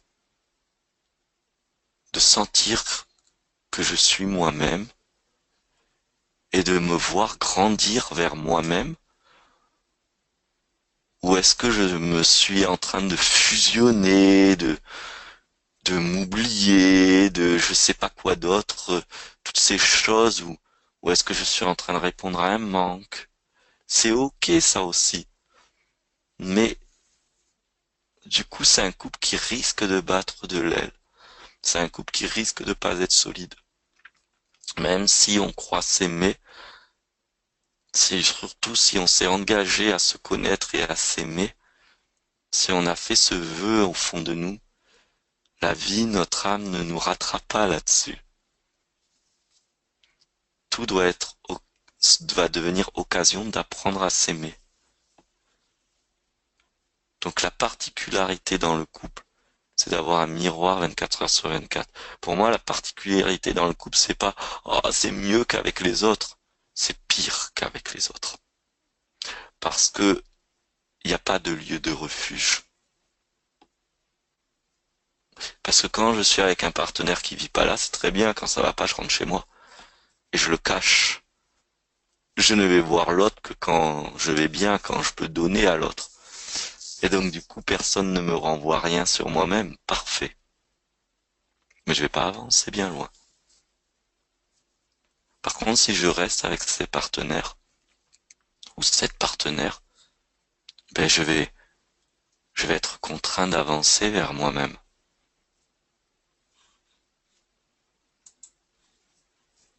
Peut-on vivre plusieurs couples? Oui. D'abord, on en vit. Chaque rencontre, même le petit flirt d'adolescent, était déjà l'amorce d'un couple et l'apprentissage de la mise en couple. Il y a certains aussi qui choisissent, qui sont des couples libertaires, il y a des gens qui vivent à plusieurs, il y en a qui. Ce qui est dommage, c'est quand c'est faussé, c'est-à-dire quand c'est dans la tromperie. Pour moi, l'infidélité, c'est pas d'aller voir à droite à gauche, Je suis avec une personne, je lui dis que je n'irai qu'avec cette personne et je vais voir droite à gauche. Ça, c'est de l'infidélité. Si je suis avec une personne avec qui, en conscience, nous nous sommes dit, ben nous, on aime être ensemble, mais c'est ok pour les deux d'aller ailleurs. C'est un bon couple, c'est ok. L'infidélité, c'est la trahison basée sur je t'ai annoncé un truc et je le fais pas. Après, faire un vœu de fidélité et réussir le vœu de fidélité est deux choses différentes. Faire un vœu, c'est se dire je vais aller vers cette destination. Mais plus il y aura d'honnêteté avec l'autre, plus on sera vraiment des partenaires qui nous se permettent de croître l'un avec l'autre. Il y a une question qui me vient là, je ne sais pas, peut-être qu'elle est déjà écrite, mais si je suis spirituel et que mon compagnon ou ma compagne, elle est complètement matérialiste, mais c'est extraordinaire ça aussi. Parce que peut-être que je peux pas m'épanouir, m'exalter, de raconter les rêves, les rêves que j'ai fait, les sorties astrales ou les phénomènes de guérison ou les trucs que je peux penser spirituels. D'accord.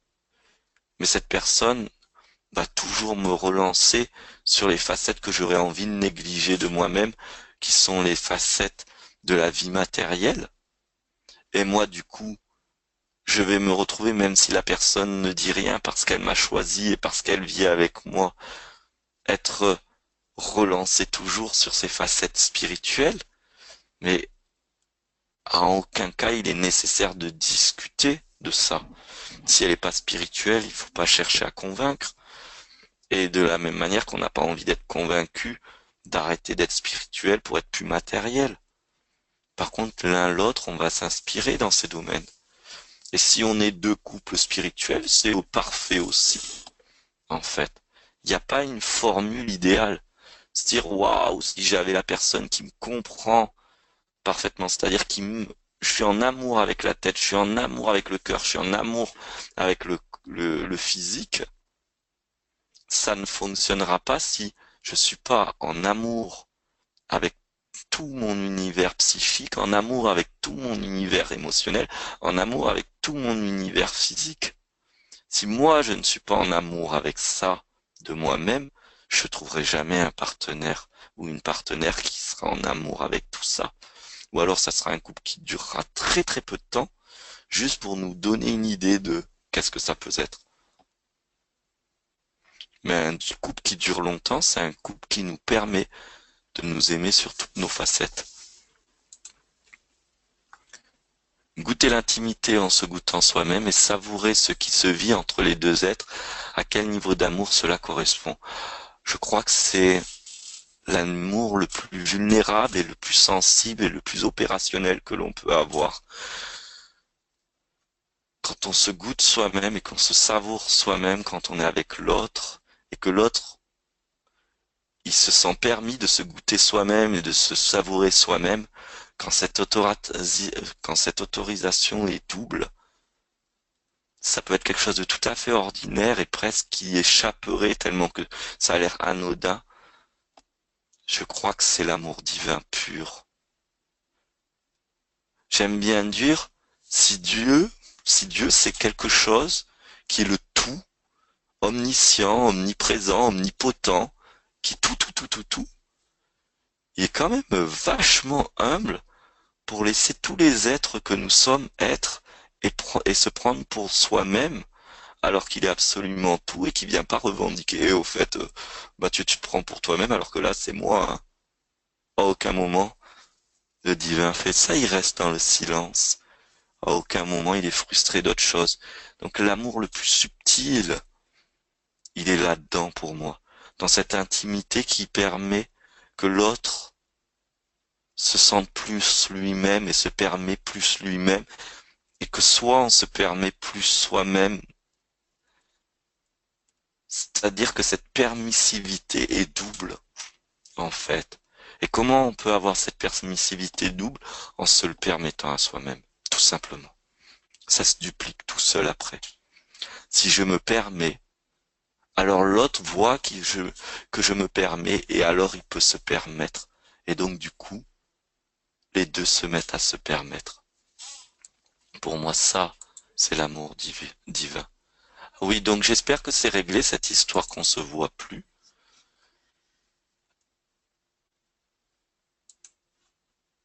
Ah, ok. J'aime beaucoup ce que tu es en train de dire. L'amour est une volonté, un choix de grandir avec une personne, aller au bout de soi-même et avec l'autre. Tout à fait. Il y a aussi tout ce qui est karmique aujourd'hui. Aujourd'hui, face à l'autre, je sens à quel point je me protège en bloquant mes cellules et en ne leur permettant pas de s'ouvrir. Donc je ne vivre pas l'amour, je vive la protection par l'amour envers soi-même. Alors, quand on sent qu'on est en mode protection de l'autre, eh bien c'est parfait. Laissons-nous en protection de l'autre et laissons ce mur se mettre en place pour nous permettre de s'aimer soi-même. Et le meilleur moyen que ce mur s'estompe ou tombe, c'est de profiter de l'existence de ce mur sécurisant pour s'autoriser à s'aimer soi-même. Et plus on va s'aimer soi-même, plus on va se permettre d'être vulnérable, et plus alors ce mur va tomber et on pourra rencontrer l'autre.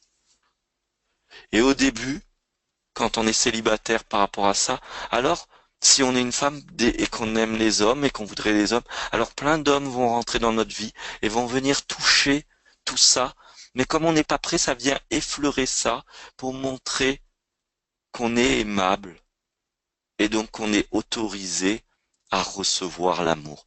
Parce que notre incapacité à aimer, ce n'est pas parce que on veut pas aimer, c'est parce que on n'autorise pas l'amour à nous aimer. Notre incapacité à nous aimer ou à aimer est simplement née de l'incapacité de la non-autorisation à recevoir l'amour. Oui, je le dis, recevoir l'amour, c'est être vulnérable. Oui, être vulnérable, c'est une prise de risque. Si je ne veux pas prendre ce risque, je ne peux pas être aimé et je ne peux pas m'aimer. Alors, c'est plus facile de prendre ce risque en essayant de laisser l'amour nous aimer. C'est-à-dire quand je suis tout seul chez moi et que je pleure, j'accepte de pleurer. Quand je suis tout seul chez moi et que je suis en colère, j'accepte d'être en colère. Quand je me vois devant les autres m'exprimer et être beau et rayonnant et que je vois à l'intérieur de moi que je suis assoiffé de reconnaissance et que ça ne me pose pas problème. Je suis en train de commencer à accepter de m'aimer tel que je suis. Par contre, si je suis en train de rayonner et de t'illuminer et que à l'intérieur de moi je vois que je suis assoiffé de reconnaissance et que je me refuse de l'entendre et de le voir, alors je suis encore dans le refus de m'aimer. Dans la Bible, il y a un truc fort qui dit aime ton ennemi. Bah oui, quelqu'un qui vient, qui me dit que je suis beau, je suis génial. J'imagine, je fais un contexte pour moi, Mathieu. Il y a une belle femme, du moins une belle femme selon mon critère à moi, qui vient, qui me dit Mathieu, t'es beau, t'es formidable. Elle me touche comme j'aimerais qu'elle me touche. Elle me fait l'amour comme j'aimerais qu'on me fasse l'amour. Elle m'offre ce que j'aimerais qu'on m'offre. Bah, c'est facile de l'aimer. Mais quelqu'un me dit, t'es un connard, t'es un enculé, qui me frappe, tout ça. Bah là, franchement, j'ai pas envie de l'aimer. Alors je vous dis pas qu'il faut aller se faire frapper. Mais par contre, à l'intérieur de nous, il y a ces personnages. Et ça va pas être facile de les aimer.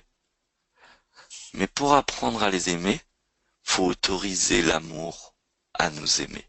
Parce qu'à un moment donné, cet amour va être si fort qu'il va déborder.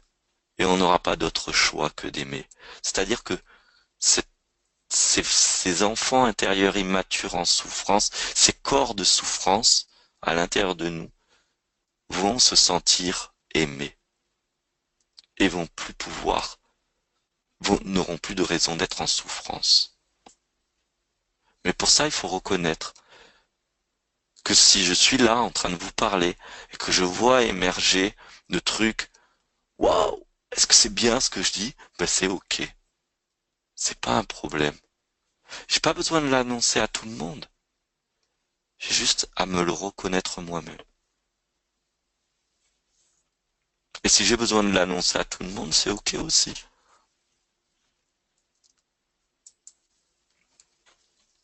Sachant que le couple fait aussi revivre les blessures de chacun, penses-tu que l'on puisse guérir ensemble des blessures et permettre à l'amour de se manifester? Oh oui! Oh oui à ça, parce que moi ça fait 9 ans que je suis avec Cécile, et vraiment, notre couple, je vais parler de moi, je pourrais aussi parler d'elle, nous a fait guérir d'énormément de blessures, et les blessures les plus lourdes étaient celles qui se sont provoquées avec le premier couple, qui était moi quand je suis enfant et que je vois mon couple parental et comment il rentre en relation avec moi, ou mon épouse, comment elle était enfant et quand elle était en relation avec ses parents et quelle souffrance est née de là. Parce que le premier couple le plus dur, qui crée les plus grosses souffrances et qui crée les plus belles bases de l'amour simultanément. C'est pour ça que c'est le plus dur et le plus solide, parce que c'est les deux qui sont donnés au plus profond, c'est le couple parental. Alors si le couple parental est inexistant, ou déficient, ou violent, ça va provoquer beaucoup de choses, mais le couple peut grandir et se guérir si on ne se trompe pas.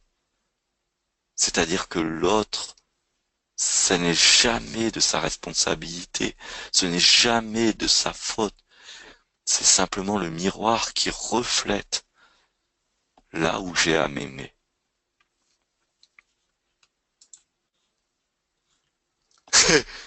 Ok, oui, c'est réglé.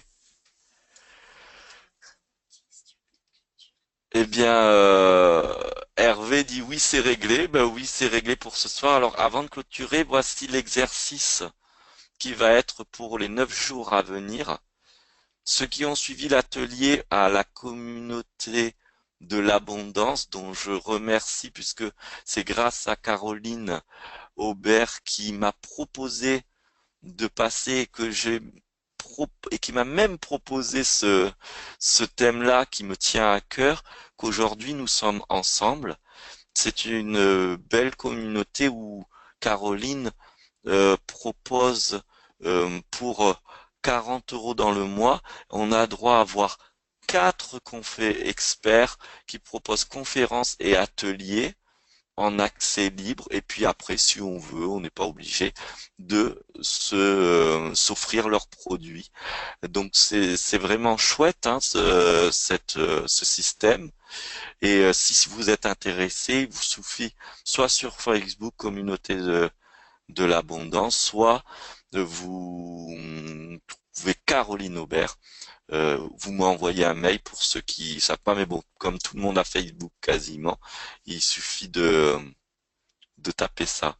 Mais voilà maintenant, je voulais dire ça, je sais plus. Ah oui, ceux qui ont passé, qui ont fait l'atelier, j'ai déjà proposé la formule, je la repropose. Pour ceux qui l'ont déjà fait, vous allez aller plus loin, c'est-à-dire tout simplement c'est la même chose, mais plus vous le faites, plus on rentre en profondeur. Voici l'exercice.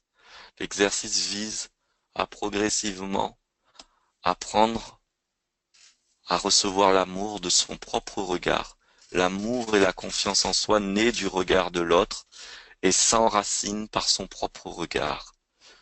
L'exercice est quand vous passez devant un miroir, par exemple, vous vous brossez les dents, vous prenez un instant et vous vous posez. Vous demandez à l'amour qui est à l'intérieur de vous, dans le cœur de votre âme, dans le cœur de votre étincelle divine, de votre nature divine, à cet amour divin-là, de vous aimer, vous, simplement vous autoriser cet amour à vous aimer en fait. et vous laissez votre regard plonger dans votre regard jusqu'à que vous commencez à avoir de l'amour dans votre regard ou avoir un ressenti de cet ordre-là. Et plus le temps va passer, plus vous allez voir de l'amour pour vous-même, peut-être même tomber amoureux de vous-même. Et là, vous pouvez encore continuer parce qu'il y a encore plein de couches à traverser. Quand vous voyez que vous tombez amoureux de vous-même, eh bien, ça veut dire que vous êtes plus fort pour entrer dans des facettes plus obscures de vous-même que vous allez pouvoir oser rencontrer et aimer. Donc, l'exercice très simple, je me mets devant mon miroir, je plonge mon regard dans mon regard et simplement je permets à l'amour d'aimer l'amour. Je deviens l'instrument de l'amour. Et je sais que c'est ok quand je vois dans mes yeux que je m'aime ou quand je sens à l'intérieur de moi de l'amour ou quand je sens quelque chose qui me dit c'est ok. Et puis chaque jour, au moins une fois par jour, chaque jour vous le faites. Je vous invite vraiment à le faire tous les jours jusqu'à qu'on se revoie. Vous pouvez m'envoyer un mail pour témoigner. Je répondrai pas forcément au mail, mais grâce à ce que vous allez témoigner, je pourrai enrichir le contenu de la prochaine intervention. La prochaine intervention sera le 20 et le 21. Le 20, c'est... Oups, Narissa, coup de main s'il te plaît, j'ai un bug.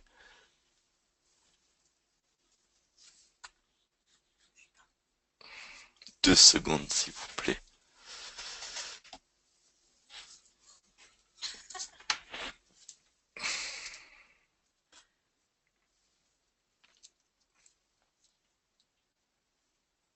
C'est marqué sur la page de...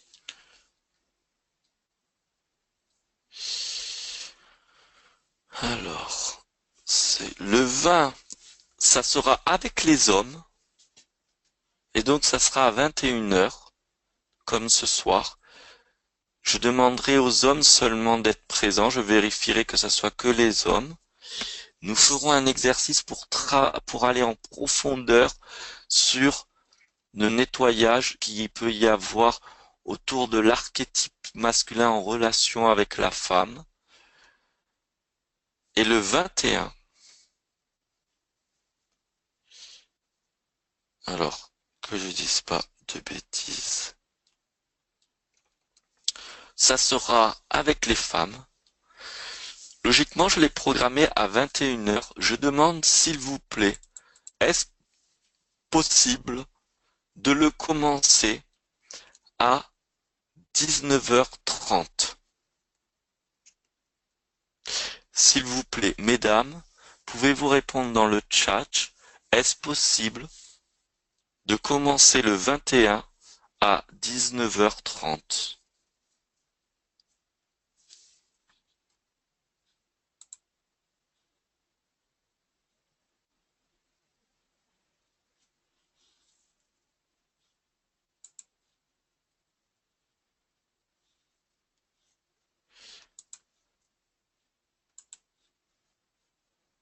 Ah, Jacqueline, tu vis où, s'il te plaît?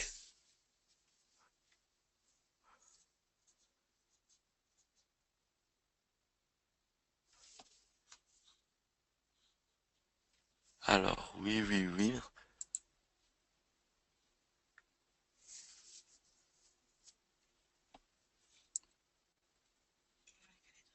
D'accord.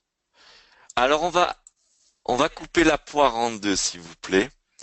Est-ce que c'est OK pour vous 20 heures? J'explique.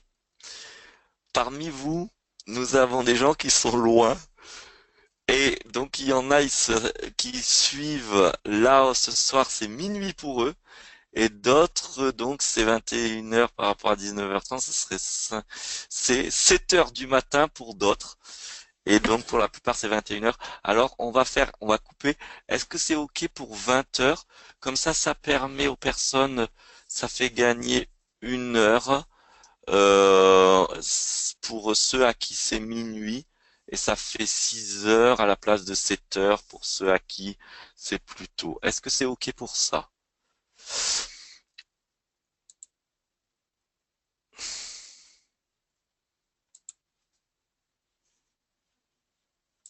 OK, alors pour mesdames, messieurs c'est 21 heures.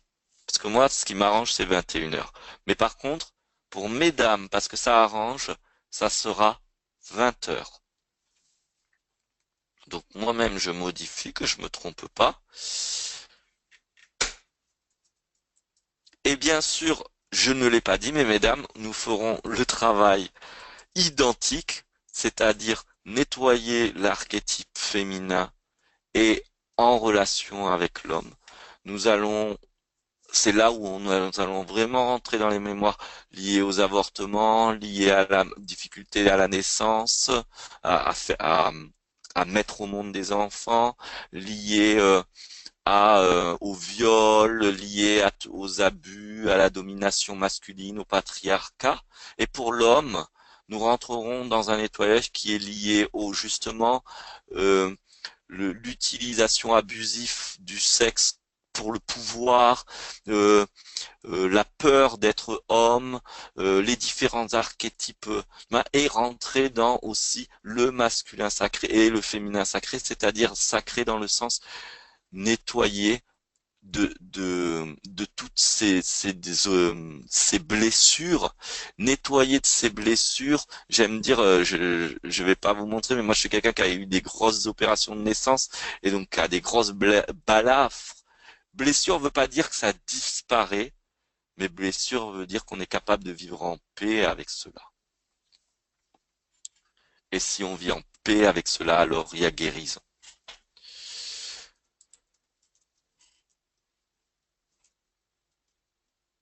Eh bien, je sais, on est OK là, hein. Donc tout a été dit. Je vous remercie profondément de votre attention. Je sens une chaleur énorme, un truc qui pulse au niveau de mon cœur. Bon, on a parlé d'amour aussi, mais c'est une merveille. Merci. Je remercie aussi le fait qu'il y ait des personnes qui habitent dans différents pays. Et je sais que du coup, cet enseignement, ces énergies vont se distribuer, se propager, parce que quand on se regroupe autour d'une même chose, ça s'amplifie. Et merci, merci, merci, c'est tout ce que j'ai à dire. Merci. Je vais vite fait laisser mon mail. Ce n'est pas sûr que je vous réponde, mais vous êtes autorisé à m'envoyer des mails. Vous n'êtes que 11 inscrits, donc c'est pas un problème.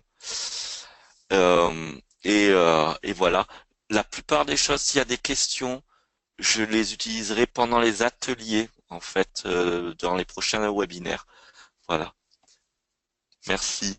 Plein d'amour.